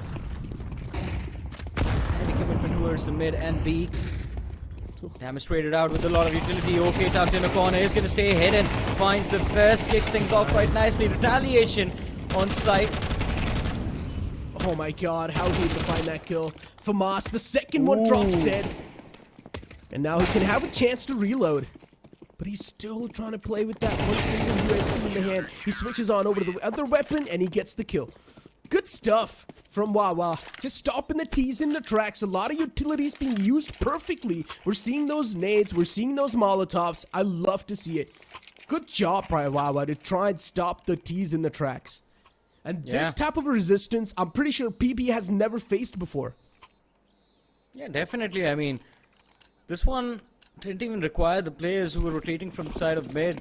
They had 3 CTs on the B side, and the setup itself, especially OK, not making a move for a few extra seconds, just staying tucked in a corner, allowed the crossfire to be executed perfectly. And again, it's the same thing. The initial kill secured by Bullet. He finds the second, and his teammate is Smooje on the side, finding 2 more. It's all over before it even begins. Executed too close with the SMG. MP9 in the hands, and the last man just gets spammed through the wooden wall. Easily done. Another round on the board. Oh no, now it's starting to be a mowdown. And that's not good. Pack Boys, they do have enough money to go for the buys. Once again, the only reason why Angelo is not able to activate himself, it's because he's not getting his hands on the op. And the only reason why he's not able to get his hands on the op is because the amount of resistance they're facing from Wawa. Even though PB won a couple of rounds, still they did not win those rounds in a big margin. They still lost a lot of players. Yeah. I think they're going to wait for the second half before see any real plans of action being used by the side of Power Boys.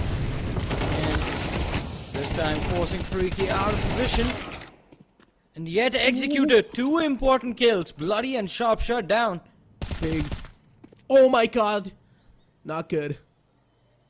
Pack Boys. They're just stepping inside of these unknown territories, and they're getting peeked out from different angles. Wow, good coordination between them. The communication's on point, and the players once again prevail.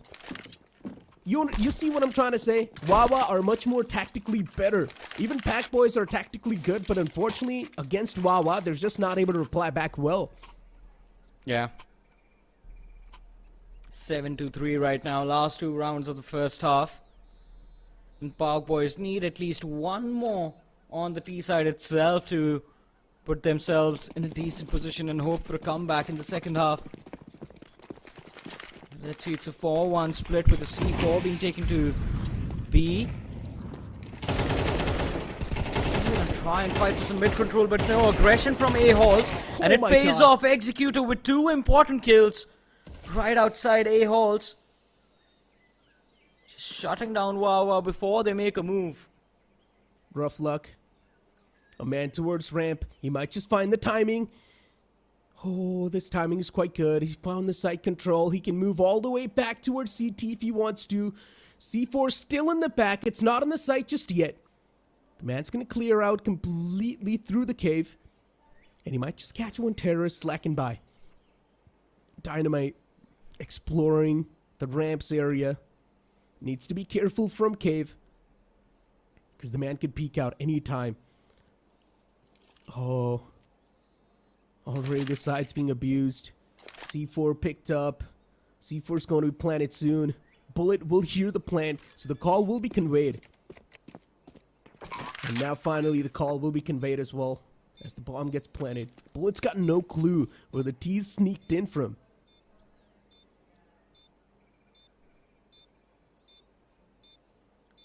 Finally, Wawa react. They are moving towards the A side, but it's going to be tough without Bullet regaining control of the B ramp area. If he does manage to do this, then maybe they will have a successful retake. But no, Scorfic tries to spray both of them, gets one. Instant trade coming in from Diana, but that will be it. Bloody finding the last kill on the round. And Pack Boys, that's the 4th one on the board. And as I said, this gets the job done. If they win this final round of the first half, that's going to be an additional bonus for the side of PB in the first half. It's all up to making those micro mistakes. And the mistake there was, unfortunately, the players of PB that found a good timing. They went towards the site without any resistance. They planted, and Wawa had no clue that the C4 was being planted towards the... Once again, towards mid, heavy presence. Smoochie looking forward to just wrap around towards ramp. Good double peek. 2 kills found off the bat. And now it's a 3v5. There's a man in the front lines. When he gets compromised, now it's a 2v5. And out of nowhere, the chances for Pack Boys to win this entire round, they just start to fade away. A double peek, even from cave. They find that kill. It's done. You can't do anything at this point. Oh, and they just mow them down as quickly as possible. The first half coming to an end with Wawa with a 4-round advantage to work with. A lot of pressure on the pistol round for the second half on the side of PB. They lose this, and this will just swing the momentum in the favor of Wawa. But I think Wawa, they were waiting for this as well, especially with a player like Bullet and Executor on your side. You are going to look to find those quick entries on the board. Let's see though, while the side of PB were trying so much to make plays through mid, Wawa, simplest strategy being used. Want to push B as quickly as possible. No utility on the board, so it's all just going to be dry peaks. Already 1 flash use. That was it. Oh, bloody, with a 2K. And then even Sharp returns back. Oh, Wawa, they're getting decimated so far. It's all down to Smoochie. But yeah, it's a mow down. Scorfic with the last one. We'll collect that. Just like that for PP. They had the entire site on a massive lockdown.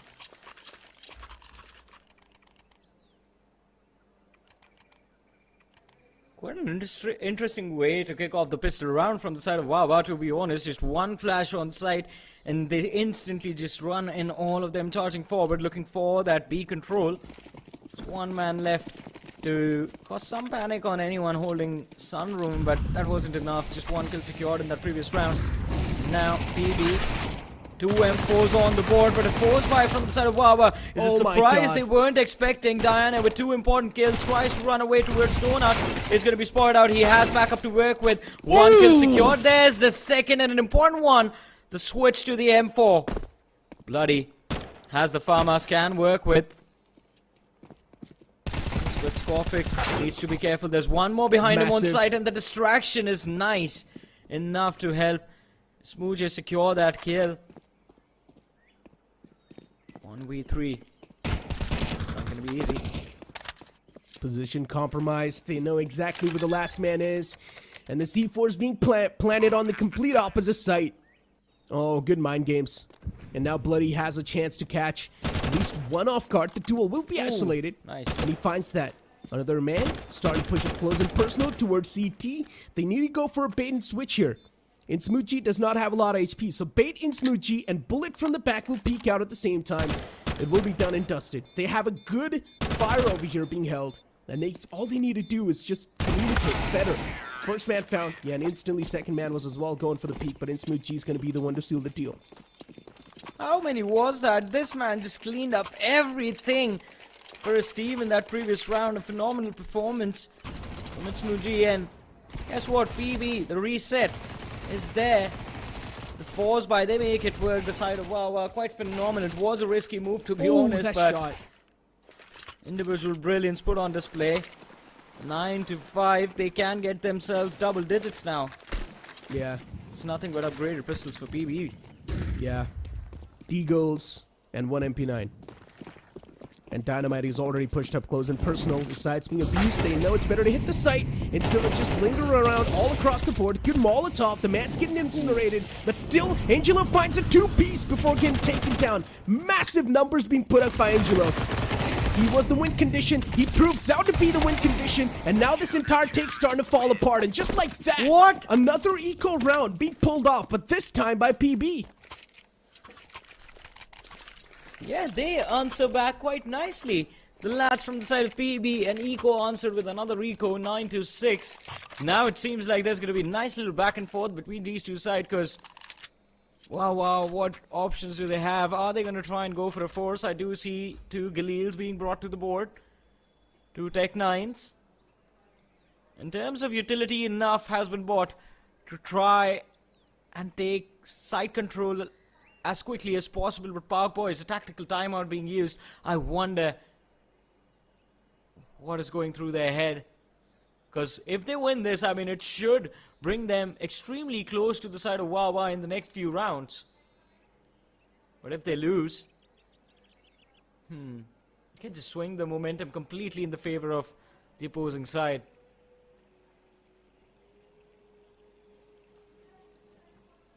I mean, with how it's been looking like, Wawa, they do have that consistent lead, but now them being pushed on this eco, it's going to hurt them. And the majority of the issue was that a lot of the players from the side of PB were alive. That means they managed to save a lot of guns, and a lot of economy is also going to be saved for the upcoming round, Johnny. And that's an issue. Even if PB do lose out in this round, in the upcoming round, they're still going to have money to buy back once again. Things can get very uncomfortable very quickly. Let's see, 8 seconds left before we begin the action once again. Man, so much relying on the side of Wawa for this round. Extremely important. Win this early utility lob towards connector to stop any aggression from the T side. And PB, they have taken early map control, but this is going to be enough. 2 kills secured. Fails to find the third, but a surprise from OK. And this brings in the equalizer. If he recovers the weapon, then it's going to be tough. And Dynamite, just the timing not working out for him. Executor runs away with that Galil. And OK, with that AK upgrade, finds Diana. 1v2. Round stolen away by the side of Wawa, it seems like. Executor versus Angelo, a 1v1. From which, Executor, of course, now just trying to hold off. Angelo is wasting a lot of time. He needs to go back towards ramp. Executor's holding this off angle, and he comes out on top. It's all down to these off angles in 1v1. If you're going to stand up in a common angle, and if you get cleared out, of course, you're going to get caught off guard. That's why I always keep on saying, if it's a 1v1, always hold an off angle where someone's not going to be expecting. If you especially see any other good players, that's what they do. They're pretty much going to be standing in the middle of the site or somewhere else where they will be expected the least. No one's going to pull that stuff off. Yeah, I mean, this time I think one of the reasons Angelo could have actually played this a little bit more carefully. He had the kit to work with, some utility as well, I believe. Let's see, 10-6 forced on an eco. Again, well, not an eco exactly. They have those pistol upgrades at least. Ooh, nasty shot. Okay. It's not gonna be okay anymore. Indeed. Rough luck. And now Executor as well. Just looking to peek up from the top. He's got some info towards the side. The man in the back's not peeking out with the deagle just yet, but he's looking forward to connect that haircut. Yeah, and they found the advantage. Pack boys, unfortunately, they have found one kill in this eco. And that's going to hurt the players of Wawa. That's why you see the pace being dropped instantly. Yeah. But apart from a few jiggle peaks, no moves being made by the side of Wawa as well. They were just all holding outside of B. And now the duels have been initiated. The first and the second kill of the round from the side of Wawa, secured by a bullet to clean up that B site. And yet, look at how scared they are to get that C4 down. One kill. Plan goes down for Wawa to win this round. It's going to matter quite a lot. It will be the 11th round on the board. And if Wawa does win it, the pressure will be on top of the players at PB. One more round away then. Just getting the match point. Good flash.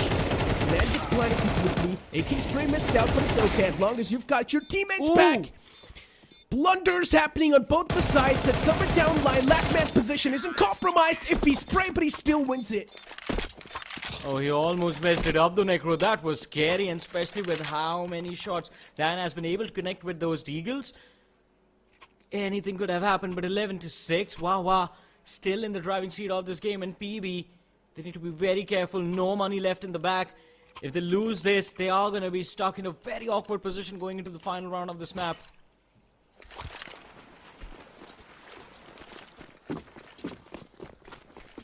And Smooth G just following up. Good nades towards mid. They're dishing out a lot of damage. Sharpshooters taking down only 51 HP. Molotov towards ramp will stop the push. At least for now. It will delay it, not stop. But look at Executor. Yeah. I mean, he's sort of like the distraction. There's 3 players towards B, so A side can be taken away. But there's 3 players looking to explode towards mid. The C4 still on spawn, so they haven't exactly decided where to go. But now the main decision will be made. And yes, it will be the A site.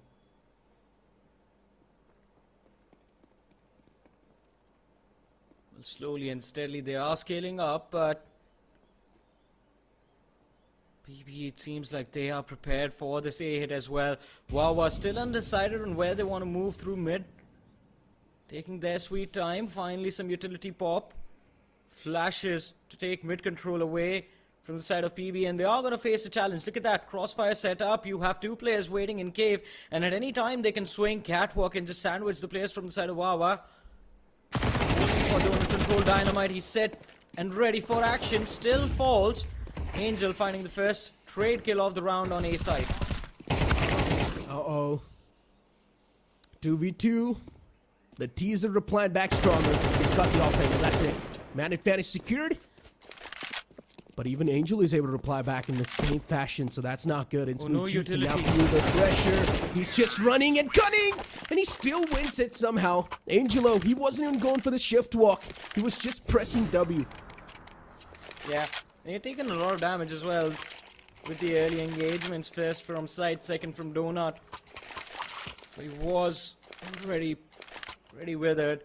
12-6. Wawa on the verge of closing out this match, and as I mentioned, the previous round loss, PB forced on those SMGs, 1 farmhouse on Bloody, and Dynamite just with a deagle and a dream. Wawa finally playing a little bit spread out on the map. Oh, the flash is amazing. And Diana, the danger man from the side of PB, completely blinded. Look at the aggression. PB, all hopes shoved into this one push down B ramp. This just swings the round completely in the favor of Wawa. 3v2, they have the numbers to work with.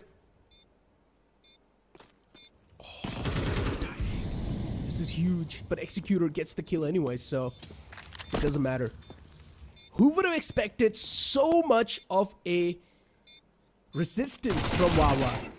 I mean, they pretty much make this game one-sided as well. PB, they get absolutely demolished.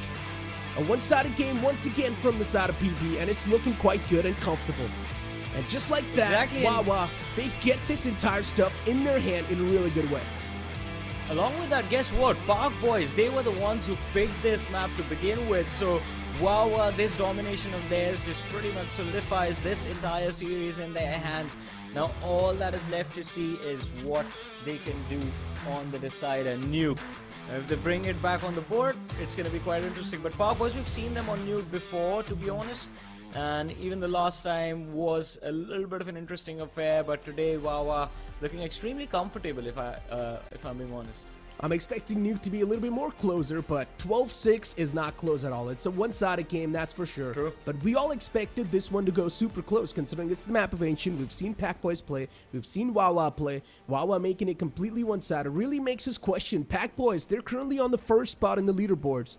Are they going to be able to perform really well in Super 6? It just makes me erupt with a lot of these questions that I'm pretty sure will be answered in the Super 6 itself. But for now, this entire astonishing moment that we witnessed, it's going to be on the name of Wawa. The upcoming map of Nuke, Wawa, they've got a brilliant momentum with them.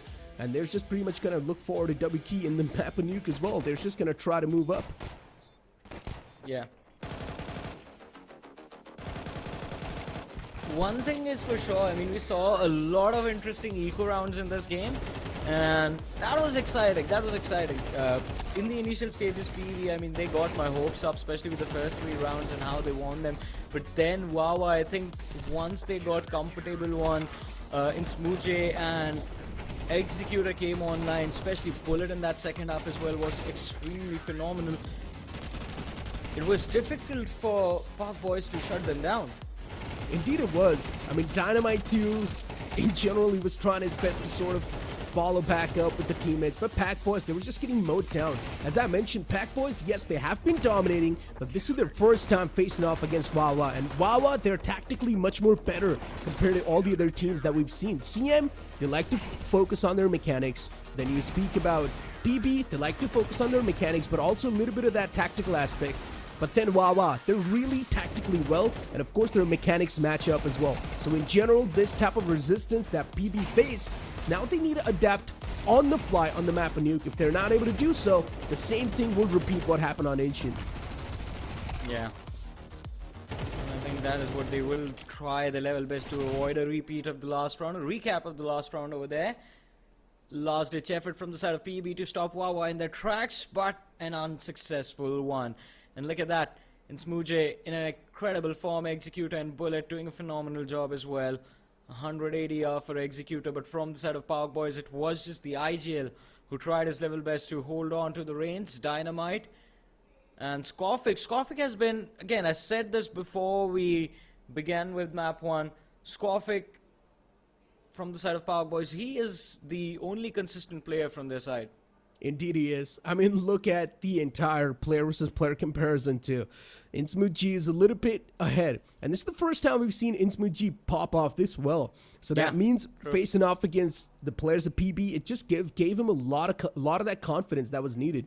1.83 KD ratio, ADR of 115, 22 kills per map. ADR is a little bit more compared to Insmooji. Dynamite has 120, but still, that's the only stat that he's outmatching Insmooji, and Insmooji is doing better, far better in the other stats. So this is the first time I've seen Insmooji perform this well. That means if the players of Wawa are having so much confidence, it's a big sign of concern for the opposition team, because they need to keep the players of Wawa underneath their toes. For sure, I mean, you're going to try and put as much pressure as early as possible so that you have an advantage to work with, at least margin for error. That is what Park Boys are looking for, because they make a single mistake and Wawa instantaneously answers back without any delay. Brilliant punishes from their side every single time, even in the previous map. That is what we saw majority of the time, that mid-aggression from the side of PB getting punished with the delayed timing of the flashes and the late peaks and the late lurks down mid from the side of Wawa, especially in that second half. Now on Nuke, things can get extremely interesting, because I mean the pressure on ramp and outer it has changed quite a lot with how the new techs work, and especially in the recent days, the Nuke, the few maps of Nuke that we have seen from the side of from the Pakistani teams made us realize like a lot of commitment on the outer side this time. A lot of fights initiated by the teams on the outer side. I mean, when I saw HSB and his teammates play on the map of Nuke, when I saw CM play on the map of Nuke, actually, they were just going for a lot of these dry peeks. They were peeking out through the smokes, just going for those dry peeks, not even using the smokes that well. Once again, that's CM for you. They're mechanically gifted. But maybe the same thing can be seen if the players and the teams do keep on moving from the outskirts. There was a round where we did not even see a single piece of utility being used by any of them. Even they moved in from the outskirts inside of the secret without using a single piece of cover. So that in itself just showcases how much confidence and how much mechanics these teams are relying on. I'm not expecting the same stuff from Wawa, but I'm not exactly sure about the opponent's PB. So question for you, can we expect what we saw from CM a few moments ago from Wawa as well, where they run the same strat for 8 rounds and just keep on winning? Do you think that can happen? No, PB is one of those teams that you cannot disrespect. Yes, they are getting completely demolished for now, but PB is still one of those good teams that you cannot disrespect like that. And if Wawa try to pull it off, they will be demolished, that's for sure. They will be stopped in their tracks. There still needs to be a little bit of a mix of that tactical nature because PB will be able to read that. In the previous map of Ancient, the read just wasn't there. PB did not expect so much of a resistance in their T side, but now as PB starting things off on CT, it can be a better start for them. Yeah, but let's see, a lot of commitment for radio room control, and well, the T's are gonna be smoked out of it. Door broken, Squeaky taken care of, Dynamite with a little bit of a duel against OK, and both the players just trading out damage. Aggressive positions taken by the side of PB, and even if one of them falls, it can just spiral out of control. A lot of pressure on Skopik. He's gonna get picked off. Bloody will be put under pressure next. On ramp, tries to run away for his life. Good follow-up from Angelo, who was playing all the way in hell. The crossfire working out quite nicely for the players of PB. It's a 2v3, and Wawa with a very aggressive oh my god. Try and take B-side away, but Bloody, what was that? Nasty shots. Nice. I told you, you cannot disrespect PB like that. They are a solid team. Yeah, it's a whole other story that they got demolished in the previous map. That was only because of the utility being utilized in the perfect time. And most of those rounds were also won behalf of the timing as well. So, once again, Wawa, they cannot just be overconfident and they cannot just keep on hitting the same side. They cannot show any type of ego just the way CM did. They need to play completely with their hands down. They need to play pretty cautiously every single round. They cannot take it easy. Steal of the round again. Angelo bagging it quite nicely. And this is Angelo's map, by the way. I mean, even the last time we saw him on this map is where he popped off. That is what his team needs him to do this time as well. Kopic shut down. Bullock finding the second, but it's still instantly the trade is going to be there from Diana. He has control of the assembly area. Again, a 2v3, but this time at least they've dished out some damage. There's one more for Angel. Oh, this could have been a blunder, but Bloody's okay. And now Bloody's starting to feel himself, as I mentioned. As now they're starting things off on CT, they will have a bit more chance to read the players of Wawa and their pattern. In the previous map, they started things off on T, and they're used to just barrel stuffing down the opponents, but they couldn't do the same thing on the T side. So that's why they were just not able to understand how to counter the resistance the players of Wawa were putting up. But now as they start things off on CT, well, PB is going to be the one to resist the psych take for WW. So in general, PB, they're going to have a good start. See, a lot of pressure on the outer from the side of Wawa. Smoke's laid out, but they're looking for that secret control. It's not going to be easy. Bloody and Angel already ready. They're playing passively, just trying to deny control of in and out. With Bullet, he's all the way in secret. If he finds his first kill, it can open up the B side for the side of Wawa. Oh. Here it begins. Now, trades are starting to happen back and forth, but unfortunately, it's going to go in the favor of Wawa. This buy round's crucial for Wawa. If they lose this out, PB will be on a big streak, and that streak needs to be stopped. For PB, even if they do lose out in this round, they will still have the money to buy in the upcoming round, so it's all good in the hit for them. But as we do look at the map feed, the players are ready with the post-plant positioning. Yeah. One man's inside of the control room, another man towards double doors, one man in the squeaky as well. So yeah, the post-plantings are looking quite good. If Bloody goes on from this same path, he will meet two players and heavy resistance, but he still finds the first kill. The second one found as well. The confidence from PB inside of this entire round has been incredible, but the time's being burnt out. Exactly. And the clock running out instills panic, I believe, into the players of Wawa. Freaky finding the last two important kills. Was holding a nice little off angle right next to ramp. Big play off of the bat, and PB, the reset that they did not want has been forced upon them. Wawa with an incredible shutdown. It should be an easy conversion in this round and should be an equalizer for the side of Wawa. They realize this as well. Could be a quick one. Run towards A maybe.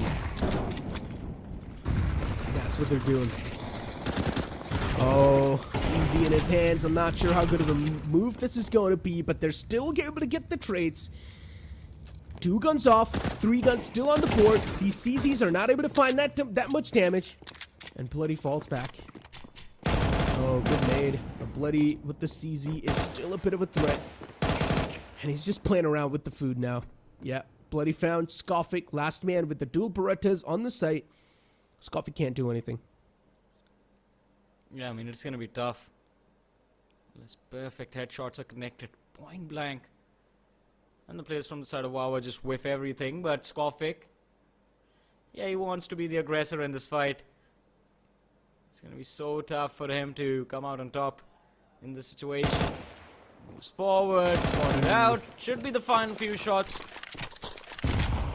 His body to finish him off, and yeah, this round is over. Wawa, they pretty much have the equalizer in the bag.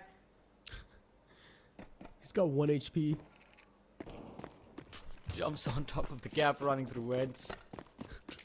He can't do anything except the fate, my man.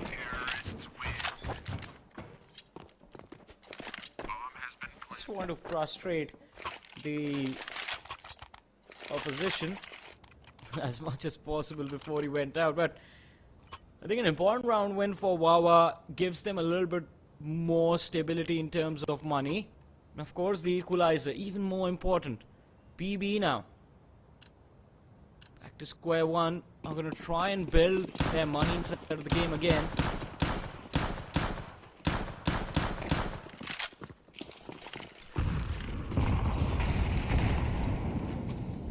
Uh-oh. The amount of utilities that were being poured out is crazy. Bloody towards the site on top of hut. Clears out a lot of the angles. And once again for PB, they've got good positioning. But through the smoke, T's are now starting to flood out. One man gets caught through the Wentz itself. A man tries to jump down. Big mistake. I mean, it's a massacre towards the site. WW, they faced some incredible resistance.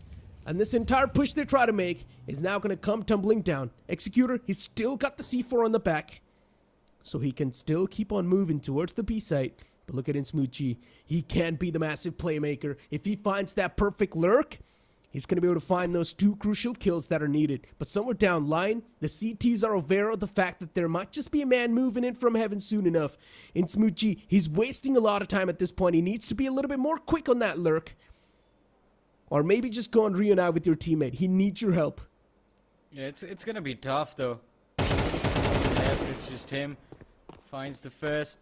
Now they're aware of being present towards hell. Off angle. The flash through Squeaky was perfect earlier on in this round, but no one bothered to check around them, and it was just that one player sitting on top of Hut that changed everything. The first kill onto the man trying to push down Wentz, and then the follow-up on outer. They wanted to collapse on that B side, but nothing they could have done about it. A reset. A soft reset for Wawa in this round at least.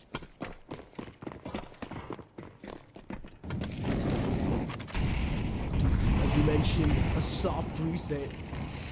Dynamite still just looking to tap away. Eagle in the hands of OK. So once again, he either can be the bait, or if he's able to find some connections, once again, it's going to be the icing on top of the cake. Something the players wouldn't expect, but if he does, it's better. Dynamite unfortunately finds the opener, and the man falls down. Executor instantly replies back with a pick onto Angelo. That was massive.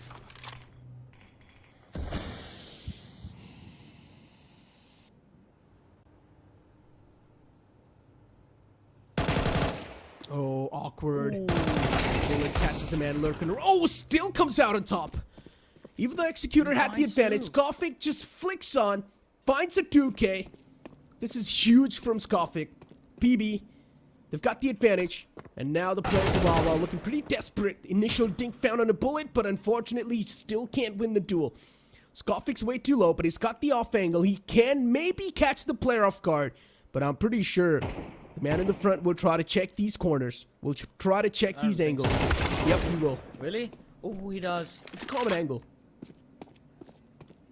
Especially considering, yeah, considering he was spotted outside as well, exiting secret. Sharpshooter though. 1v2, he has the HP advantage to work with. Oh, C4 planted. There's one player still on the outer side. The bullet is Oh my god! Oh! He almost got him! Blunder, they lose this round. Oh my god. I mean, me as an observer, me as a viewer, it just stings me that he missed shot that up close and personal where no one can miss any type of shots. He missed him, and Sharpshooter just turns around and clutches it. Even Sharp knows he's lucky to win that round, but still, it's just gifted to them. And this is where the downfall begins. The demise begins of Wawa. Yeah, and it wasn't just the duel against Bullet that's gonna sting. It was Freaky as well. Freaky had the upper hand. He had the edge in that duel. A Sharpshooter was caught looking in the wrong direction, and yet he whiffed those shots. 4-2, Wawa forced on another reset, and look at the amount of utility logged into Hutch. This is going to be a complete shutdown. Sharp with 3 kills, Bloody finding the 4th, and Skofik with the last one. 5-2. PB, they finally have the edge that they wanted. And what will Wawa do to answer back? Things are not looking good anymore. It indeed's not.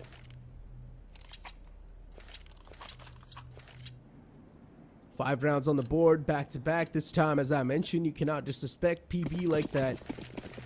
Ancient was one, but Nuke is sort of like the common ground, so PB's gonna feel a little bit more comfortable considering they're starting things off in defense. It's a bit more easier to hold things on defense over here. Look at Angelo, off angle. He's definitely gonna find at least 1 or 2. But there's only one man towards the outskirts. Angelo needs to be a little bit more patient in the approach. Unfortunately, he gets smoked out by his own teammate. I'm not exactly sure why that was, but I think so. That's a little bit of a miscommunicating move. It might be just to throw off the opposition, but let's see. Sharpshooter, it seems like the CTs on the A side are prepared for an A hit anytime. Dynamite still holding radio room quite comfortably. He's a little bit aggressive, and a jump peek from Freaky to check him, and Dynamite can't even react to it. Look at the weapon that he used, a UMP. It's been a while since we've seen that weapon in action. It's been out of mana for a while, but he still decides to use that. And it's moved G. The side is able to find these kills. Bloody with a 2K. That too, a crucial one. Pulled out the Tech 9 because he ran out of bullets in the M1. Went broken. Skofik. He hears that fake tap, and Skofik's gonna find the timing. No, blunder from Skofik. He shouldn't have done that. He thought that the plant's being stuck, so he went for the pre-fire. But OK got the exact advantage and awareness that he needed with those pre-fires.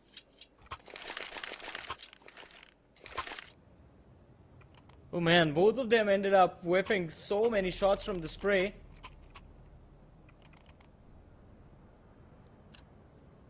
But okay, still finds the one kill of the round. But Park Boys, I mean, all the hard work of a few rounds prior does pay off. A decent buy in this round to work with. It's just... Well, no one I thought I saw just Deagle on these players, but it's a full buy across the board. Doesn't matter. Angelo on the outer is going to be picked off. Scoffy sees the shadow. He's going to be prepared for the duel. And a slow drop from OK. He falls, finds the second bullet out of the picture as well. 3v3. And to a 2v3 now. CT is with the numbers disadvantage. And Dynamite, the aggression towards Hut, finally paying off. Oh my god, no way. Yeah, as I mentioned, that initial round where the man was able to pull off 1v2 Executor, that in itself, it was a demise for the side of Wawa.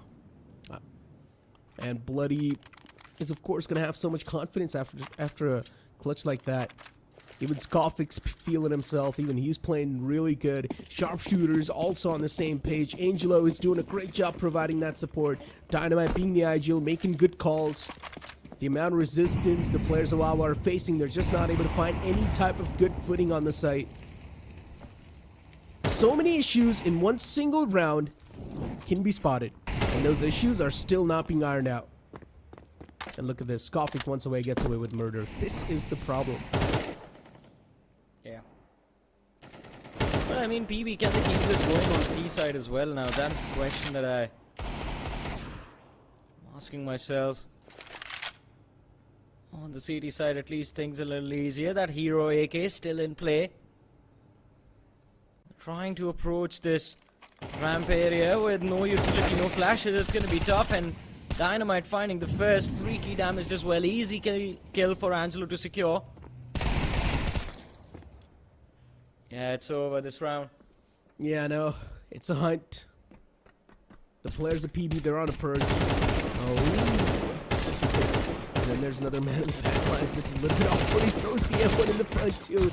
No way! Both of them are missing a lot of shots. But Skullfigure wins it. Oh, so scrappy in the end. He just throws the M1 outside because he had ran out of bullets. Instead of switching, just throw it away.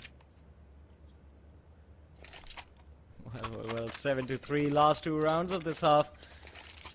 Last few opportunities for Wawa to get the fourth round on the board. It's not going to be easy for sure, considering they don't have a lot of economy to work with. Still, those Galils in play.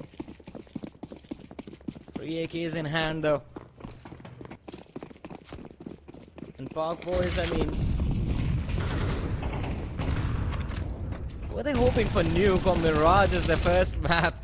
Now that is another important question that's left to be answered, but a lot of damage on the players looking to cross out, and all of them are extremely low. 1 nade, 3 kills can be secured, but it's gonna be Wawa who kicks things off. Nice little kill secured on Bloody. Still understand why they're going for these repeats over and over again. Ego, complete ego being showcased from Wawa. But once again, yeah, I guess somewhere down the line they know that this matchup really does not even matter anyways. So that's why they're just playing for maybe practice, or they're maybe playing as a scrim. But still, I mean, you can use these type of points for your improvement in the future. Just find out what type of mistakes you made, and yeah, it will be better for you when you move in the Super 6. I mean, I do agree with that. I think that they are just taking things extremely lightly, maybe. But also PB, the players individually are playing extremely well now all of a sudden. Sharpshooter, Bloody, and Scoffix, especially on that outer side, has been an absolute menace and nuisance for Wawa to deal with. But let's see, I mean, second half, if they win this last round, if they end up swapping 8-4, maybe Wawa winning the pistol round in the second half can bring themselves back. UMP once again. I don't understand. What's with Freaky and UMP? He's got that old relation with it. His weapon's been out of meta for a while, but Freaky still wants to go with it. Respectable. You know what? I like that. Bring some of that variety in the board. Yeah. You can't keep on doing the same stuff over and over again. Understandable. Angelo towards the sites. He's just waiting for the players to pop out. Somewhere down line, they've got a clue that it's a massive hold towards A. Smoke's going to fade away, revealing the door. And if the door's opened up, it'll reveal the intentions. Nice flash. He's out. And the players are now starting to pop out through the door, but it's a complete mode down. It's a full stop on the take. No one can have the chance to move inside of the site, and just like that, a 9-3 have to conclude in the favor of PB. Yeah, quick execution of the T's right inside of her. A crossfire, brilliant crossfire already set up by the side of PB on that A side.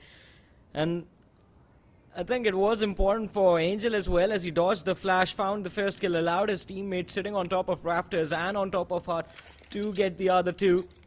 But now side swapped, pistol round if they win this. Park Boys, they can end this map very quickly. Double digits will be there. And of course the advantage of having a stronger economy going into the next round. It's an all-out commitment to ramps again. They have one flash to work with. It's going to be popped, but were any of the CTs flashed out? That's the question. Alright, one of them was. We do see the blood splatter all the way in hell.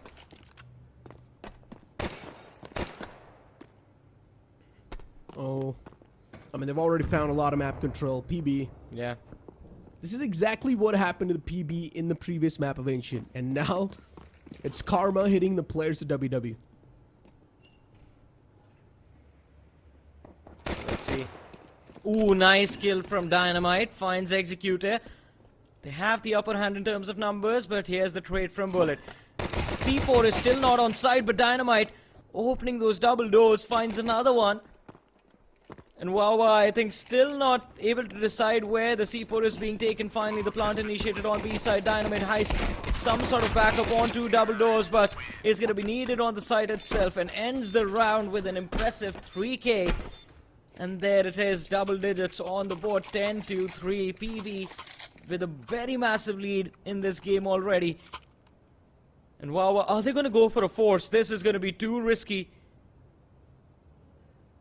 Oh, they are going to go for a force buy. And Park Boys, if they don't account for this, if they are caught off guard, if they are surprised, oh, this is going to be so tough. But it's an exciting round as well for the game. It indeed is. Once again, quick push. 10-3 being the scoreline. This round should be in their hands as well, but a force buy from Wawa can catch him off guard.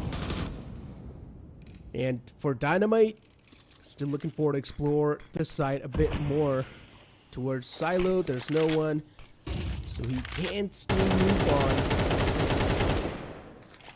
Just goes for a random spray as well towards Garage.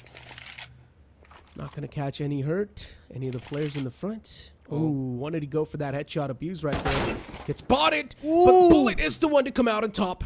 Even though he had the advantage, still Bullet snapped him up and folds him down. This Deagle, it's already tasted blood, and now it's going to be even more deadlier. Yeah. Making this force buy work. 53 seconds on the clock. PB running out of time slowly and steadily. No utility. Well, not enough utility to take ramp control away from the side of WW. It's going to be difficult for them to challenge this. And another kill with that Deagle. Bullet going big. Angel and Sharpshooter out of the picture. 3v5. Wawa, they have the upper hand. And if there's any way Wawa recover those AKs, it's going to be such a bad position for PB to D and B. Bullet finally shut down. Is that enough? Oh, this is big. Side control. Oh, the planner stopped. Big. PB. They might just crack under that pressure through the smoke. He finds that. And yeah, it's Muji. He saved the day for Wawa for another round. I mean, once again, PB, it was a big blunder being made by them. And now, considering the economy is going to be quite bad, they will need to pull out the upgraded pistols. But they're still going to book it everything onto this round as well. Look at them. All the players onto Deagle. Some are downline. PB, they're being a little bit cocky. But let's hope for the best. They have a 6-round advantage to work with, so I think they have earned the right to be cocky themselves in this game. On the other side, incredible from the side of Wawa, as you mentioned, too much pressure on PB and they crack indeed. In that last moment, I think they tried to body block the planter as well. Weren't really successful, but Angel, the first casualty of this round. Wawa finding a comfortable opening to kick things off. Indeed. The engine's trained. It's ready. It's just waiting for someone to peek out. 2 men in the front. Bullet looking for to escape from this entire death trap, but he still gets caught midair. Dynamite's able to shut down the man who was putting up some sort of resistance. Now Bullet himself will need to back away. Deagles, they've tasted blood. It's not going to be that easy to shut him down. OK messes up massively. And now out of nowhere, the possibility to clutch this out are huge. Oh, but Dynamite. So much aggression. He fails. And there's the last kill. Dynamite, I mean, that aggression towards Radio Room, I don't know if it was needed. Could have just followed up, helped his teammate get on site, and maybe then fallen back towards Ram to take the fight. But the players splitting up, isolating the fights, making it easier for Wawa to come out on top. Although the investment into the last round not paying off means Wawa, they have an opportunity to convert another one for themselves. Just 3 Tech 9s to work with and a Deagle. For Park Boys, no utility. Well, just one flash.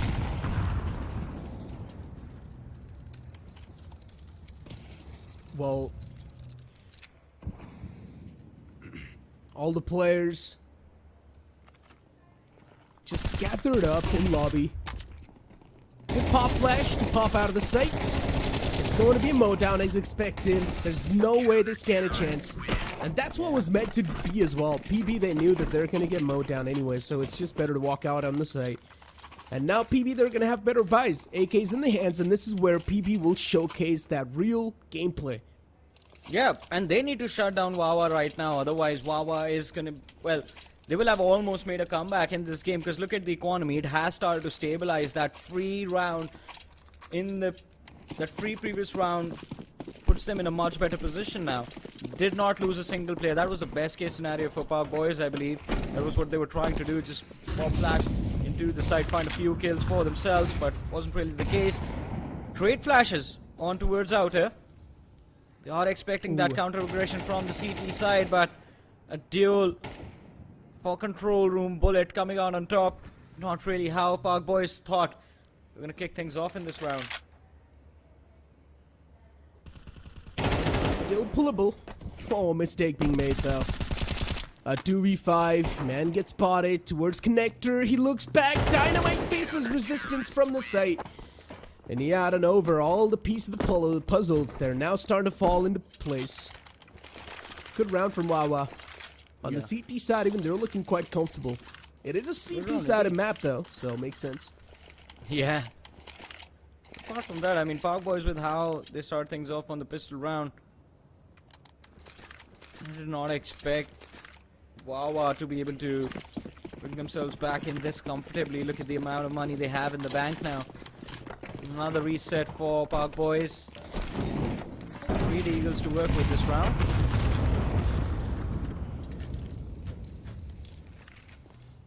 On the opposition though, CTs, they've got all the AKs on the board. Yep. Yeah, Pack Boys, the lead's starting to fade away, and I'm pretty sure Pack Boys, even they're going to be in a bit of a bad situation, bad mental, I'd like to say. That's not good. Good flashes. Players once again, they start to flood outside the hut. The spray keeps on continuing, but the Tech 9 finds the kills. Angelo on the side, he almost empties it out, but it's really not going to matter. They find 2 kills at least, but that's not going to be enough. Already, the lowest amount of cash that's there on Wawa is 4,000 on Executor. Wawa in such a good position in this match. Margin for it also available in terms of getting buy after buy, 2 rounds back to back. On the other side, Park Boys, important buy round. This can result in the equalizer being brought on board for the side of WW.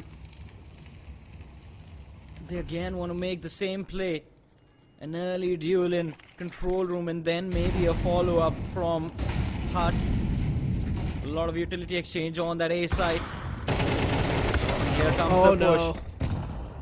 The AWP and the AK combination towards ramp. It falls down, but Angelo with a 2K returns back. That's massive. Important If kill. PB are able to win this round, this is going to prove out quite massive for them. But it's not Yeah. going to break the mental, neither the economy. So still for PB, the woes will keep on continuing.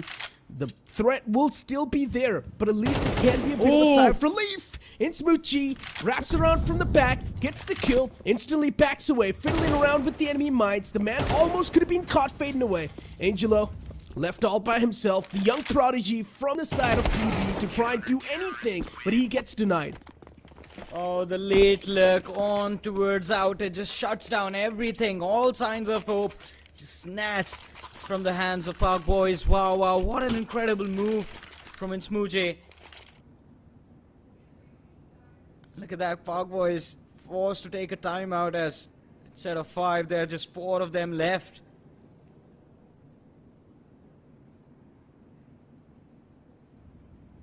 Rough luck. Yeah. One man missing.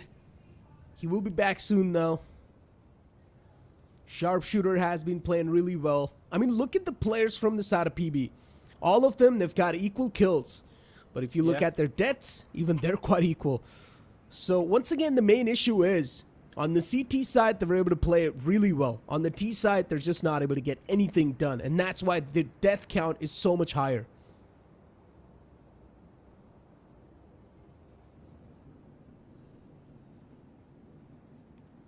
Oh man, I mean, such a tough position for Park Boys to be in. Had a 6-round, 7-round advantage at the start of the second half, and even after winning the pistol, it wasn't enough. Wow, wow, what a brilliant comeback in this matchup. Absolutely phenomenal. There goes the tactical timeout. Bloody still not back. If it's a 4v5, then wow, they are going to try to end this as quickly as possible. Just put Park Boys out of their misery and walk away with a quick 2-0 on their last day of play. Bloody missing. And Bloody's one of the big pieces of the puzzle as well. That's currently missing. Yeah, true. So he needs to be back. In order to have any type of succession, Bloody needs to be back in the game. So, yeah, this resistance that they're probably going to be facing, it's not good. Maybe for the future, they can try and double up. But for now, yeah, I mean, Pack Boys, they're just pulling out all the timeouts they've got left over.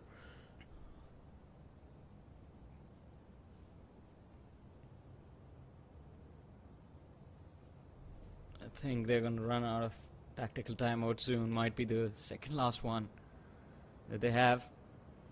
I want to see what OK can pull off with this op. And where is he going to play? In fact, multiple options for him. Can position towards ramp, can play outer. Can get a little too aggressive towards Hut as well. We've seen that before on A side.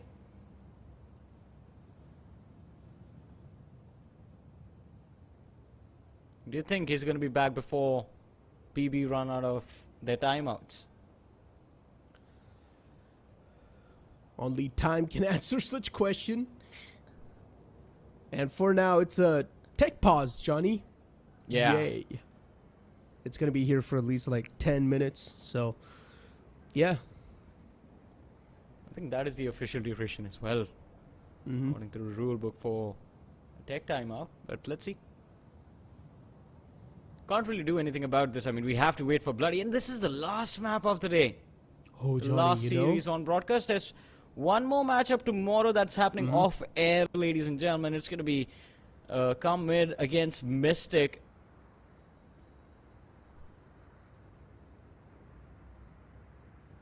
Is it tomorrow?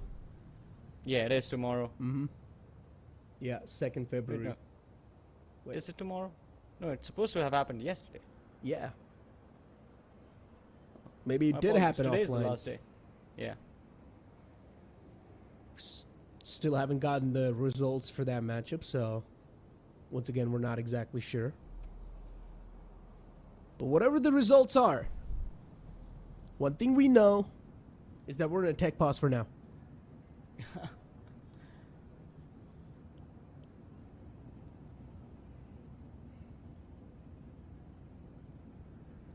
Oh man.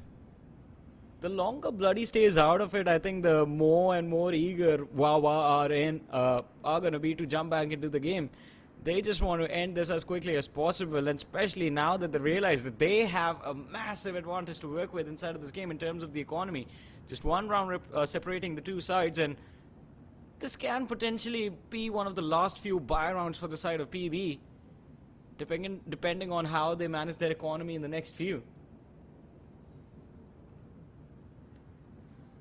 I mean, once again, you got to realize one more thing, and that is that, you know, maybe PB are doing this on purpose. They want to get the players of Wawa's hands cold. Yeah, they want to get them frustrated or what? Yeah, it's a mind game. You know, we've seen this happen a lot of the times during the tech pause. Before the tech pause, the team's doing good, and then after the tech pause, the team just starts, you know, fumbling down. Maybe. This is a very interesting way to shut down a team's momentum. But hey, enough of our random conversation. Bloody is back. Well, oh, And he goes again. why did you say that? My bad, Necro, sorry. Bloody's not Didn't back. realize. Yeah, he's not back anymore. He was never here. But I guess the players are getting ready. We see them switching off the knives and stuff. So I guess we're going to be jumping inside of the game soon. Wow, they're going to have the advantage now. They will be looking good soon enough. This tech pause is also burning out slowly and steadily. And PB, they're just trying to make something happen out of nothing. I think there's still a little bit more time left for the side of PB, especially with the tech pause, because they haven't really taken any pauses even in the first game itself. So they have a lot more time remaining. I think they're going to use it to the max, hoping that their teammate returns as quickly as possible. Because as you mentioned, I mean, he's going to be very important if PB want to close this last match out with a win.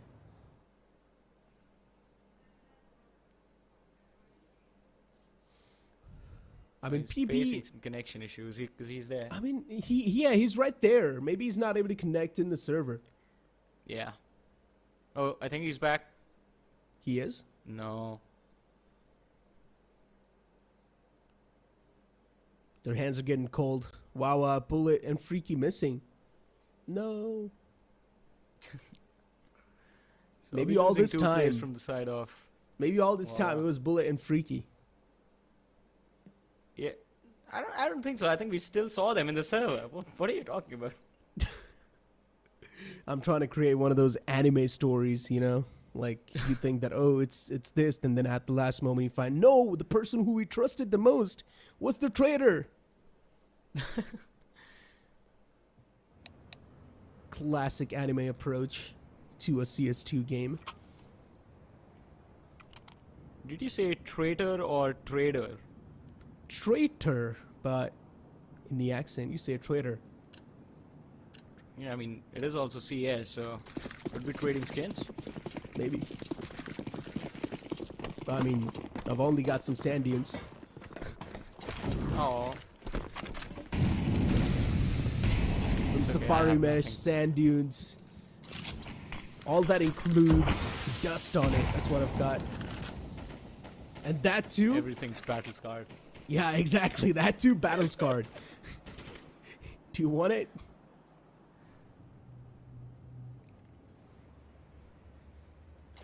Well, let's see what Wow want this time, or maybe PB. They've gained access to Secret quite easily, but OK is waiting for them on the Oh, other side with the no. orb, and there's the first kill to start things off. The Molotov is going to stop them in their tracks. A nice way for Wawa to kick things off. Yeah, well, I mean, they've been kicked in the face with this op. And Sharpshooter being taken down. Wawa feeling good. 4v5. And at this point, the players of PB just looking forward to abuse anything that they can get their hands on. Just trying to explore a little bit more of those territories. Where are the flashes, my man? Oh. Still goes for that dive peek. And he comes out on top. That's huge. Drive peek against the up. He connects the crucial headshot. And now Bullet might just be caught off guard. He could have been, but he still wins that duel. A 4v3. PB in a big disadvantage.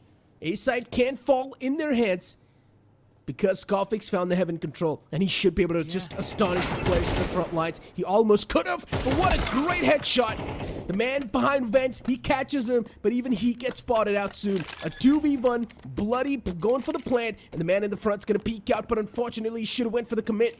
He stops the plant from going down. He moves back towards Silo, gets the plant down, and now it's a 1v1 on the site. He's trapped, he cannot even back away. It's awkward, bloody, just trying to play around the silos. Even the man moves in from the hunt. He finds the first, and this is going to be a clutch. The second man's way too low. Bullet, I highly doubt it's going to be able to do anything, but no! He still wins it with low HP. I mean, even I thought, I agree with you, Necro, even I thought it was going to be down to Smoochie. And as soon as he went out, Bullet, which is 19 HP, not a lot of expectation, one shot to the chest, and he would have been out of the picture, but no. That perfect headshot with the M4 just ending everything for Bloody in that final few moments. But they always, I mean, Dynamite, huge props to him with how he got okay off from that op. That was an important kill. And Park Boys, I think their plan was to throw off Wawa with a fake on that B side, and they got quite deep on that B side. They wanted to work with it, but it was impossible. The nade does a lot of damage, but still the kills are there for PB. They find the opening on this A side, the quick execute. Played perfectly. Oh, big, but not anymore. I thought the plant could be stopped, and maybe the planter can be snuffed out through the smoke, but no. And now Bullet. Ooh, good flick. He connects the first headshot. Solo. Dink shakes his aim. But Sharp shakes Bullet's whole world. Finally, they have one more on the board. 11 to 10. The game extremely close. It feels like I feel an overtime coming, Necro. OT? Yeah. No, I don't think so. Who do you think is going to win this? No, I mean, the amount of money WW's got, they're only going to be having that much amount of money to buy for the upcoming round. And then after that, economy tumbles down. And in my calculations, if they're right, PB should be able to win this. And now somewhat downline, WW, they're going to start making these overcommitments, which they cannot back up that properly. Sharpshooters in the back lines. He manages to catch two. PB. Big mistakes. And that's why, once again, WW, they catch it back up to the pace, and they're probably going to find the equalizer. It's a 1v4. Angelo, he's going to try his best to stop them, but still it's going to be next to impossible. As I mentioned, PB, they're just going to have money to buy for this round. This round fails, they will have money to buy for the upcoming round, and then it's done. For WW, this round was crucial, and they do somehow find the timings and they win it. So WW in general with the big advantage. I think PB, they're going to try and take this into overtime, maybe. WW, they have the economical upper hand as well. Timing, Necro. It's going to be a little bit of aim involved as well. Freaky again had the upper hand in the duel, but still ends up whiffing. But kudos to Freaky and it's Mujay that play on towards out. They heard so much commotion, so many footsteps when all of the T's were entering secret, but Freaky just timing the peak perfectly, finding those important kills on stairs. The play completely shattered. There's the equalizer once more. Oh, and everything committed for this round, I believe. I see that up on Angelo.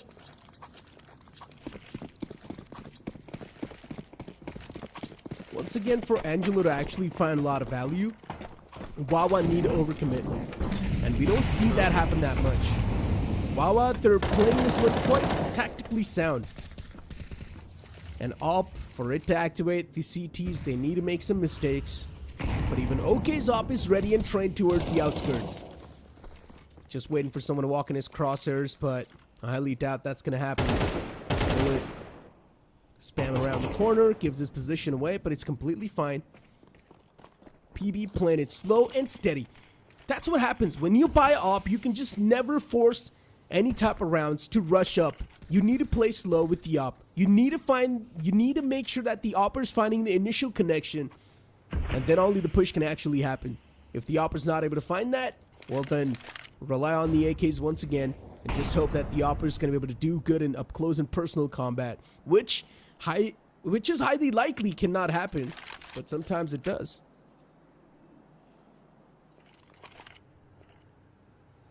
Let's see, Bullet present towards ramp. Off angle, close right. Oh, look at the rotation, Johnny. They're ready. They're ready towards the A, I mean. Yeah, they are ready, but so are the CTs. It's going to be a failed attempt, because look at the spray down. He finds the first freaky, looking for one more, allows his teammates to get that one in the back, and Dynamite, all of a sudden, the last player left, and he's stuck inside hut. As I said, the CTs, they were prepared for this execute. Nothing that can be done about this now. The smoke dissipates, and along with that, Dynamite fades away as well. That's the map point for Wawa. One step away from closing out this map with a win. And what a comeback, to be honest. Yeah, they still have money, but Angelo's got none, so that means this time the op's not going to be there. And once again, even if it was there in the previous round, they were just not able to do anything. As I mentioned, Wawa is not one of those teams that's going to give you the peaks that easily. They will wait patiently. They're quite tactically sound. So, yeah, going for the op in the first place on the T side against Wawa was not really that good of a move. Maybe on Mirage it could work out, but on Nuke it's really tough. Oh, the man jumps on top of important jump from Executor. And he will just start gathering all these kills. He's going to be the Soul Collector, the Grim Reaper. And it's Nuke with the 5-7. Even he's looking forward to catch at least one of the players off guard. It's done, Johnny. Yeah. It was over when they allowed Executor to get on top of Hut, I mean. Instantly finds the first kill, and there was so much commotion, so much utility lob on towards side, the flashes, all of the nades and the Molotov that I believe the players from the side of Park Boys weren't really able to listen to the footsteps carefully, resulting in that easy first kill handed to Execute. And again, wow, what a comeback. Yeah. They were sitting there with such a massive disadvantage at the end of the first half, and yet when the game ends, they are the ones sitting there with a win. I mean, once again, CT sided for the finest on the map of Nuke. You can't really do a lot on Nuke with the op unless you're moving in from the outskirts. That's it. On being the outside, maybe you can find some value, but usually, just look at this way, right? If you're trying to go for an execute towards the side, directly hit a direct hit, you're never going to find any value with the op because all the duels are going to happen in close quarters. Maybe in the retake scenario, if you're a T that's holding down the C4, then yes, you can definitely find the advantage with the op. But if you're looking for to execute the site, the op in close contentions, it's never going to work out against an AR. So in general, the op investment in the hands of Angelo, it was quite hefty, and it sort of bite him in the back later on. Yeah, and well, what an interesting game, what an interesting series between these two teams. A good start from the side of Park Boys, but not able to hold on to that advantage. MVP of the series, well, we have Smooje. Definitely an incredible showing from this individual, I have to say. Quite impressive today. Without a doubt, with the KD of 1.61, ADR of 213, and average kills per map of 22.5. In Smooth G, he performed pretty well for Wawa. Usually, as I mentioned over and over again, you do not really see Smooth G on the MVP board, but this is the first time he's been able to perform so well against that too, a team that's been dominating the overall rankings. Now, on the opposite side, it's going to be Dynamite from Pack Boys with 1.06, the ADR of 198, 16.5. There's a big difference in the stats here. Yeah, look, big difference between the two players, but Dynamite, I mean, has been phenomenal for the side of Park Boys as well, so nothing takes him away. He is also an incredible individual, a lot of talent for this young man, but I think Park Boys, as we mentioned at the start of the day, not a lot to lose from this loss today. They still, I believe, get to move forward to the Super 6. Let's confirm if that is actually true. Let's have a look at the leaderboard and see which three teams move forward to the Super 6. And here we have it, ladies and gentlemen. Comid moving forward as the first seed to represent Pakistan, we have the second seed Wawa, and as the third team to qualify, Park Boys. One single series brought down Pack Boys to the third spot. But hey, as long as you're going to make it inside of the Super 6, that's all that matters. Now, as I mentioned, seeding matters as well. So, considering CM's going to be on the first, they will sort of have some sort of advantage or maybe disadvantage, considering there's also a first seed from the Indian side. Maybe these two teams can be matched up. It will be an interesting matchup to witness in the first place. But then, on the second, it's going to be Wawa. Third, Pack Boys. All the teams from the side of Pakistan region, they're quite skilled, and the same thing can be said for the Indian region as well. They are equally matched. Exactly, and it's going to be exciting to see what happens once the Super 6 actually begins, considering it's going to be a LAN event in Malaysia. And of course, the legends are yet to be announced. We just have two legends that have been announced, Freiburg and Guardian, who are going to be drafted to a few of these teams, and I wonder who the other four legends are going to be. Oh, wow. I mean, we'll be able to find that out in the socials, yeah, and just to make sure to follow the socials as well, even ours, and also the Blast socials, and also Nodwin Gaming. With that being said, ladies and gentlemen, now it's time for us to take a leave. You guys have a good night. Peace.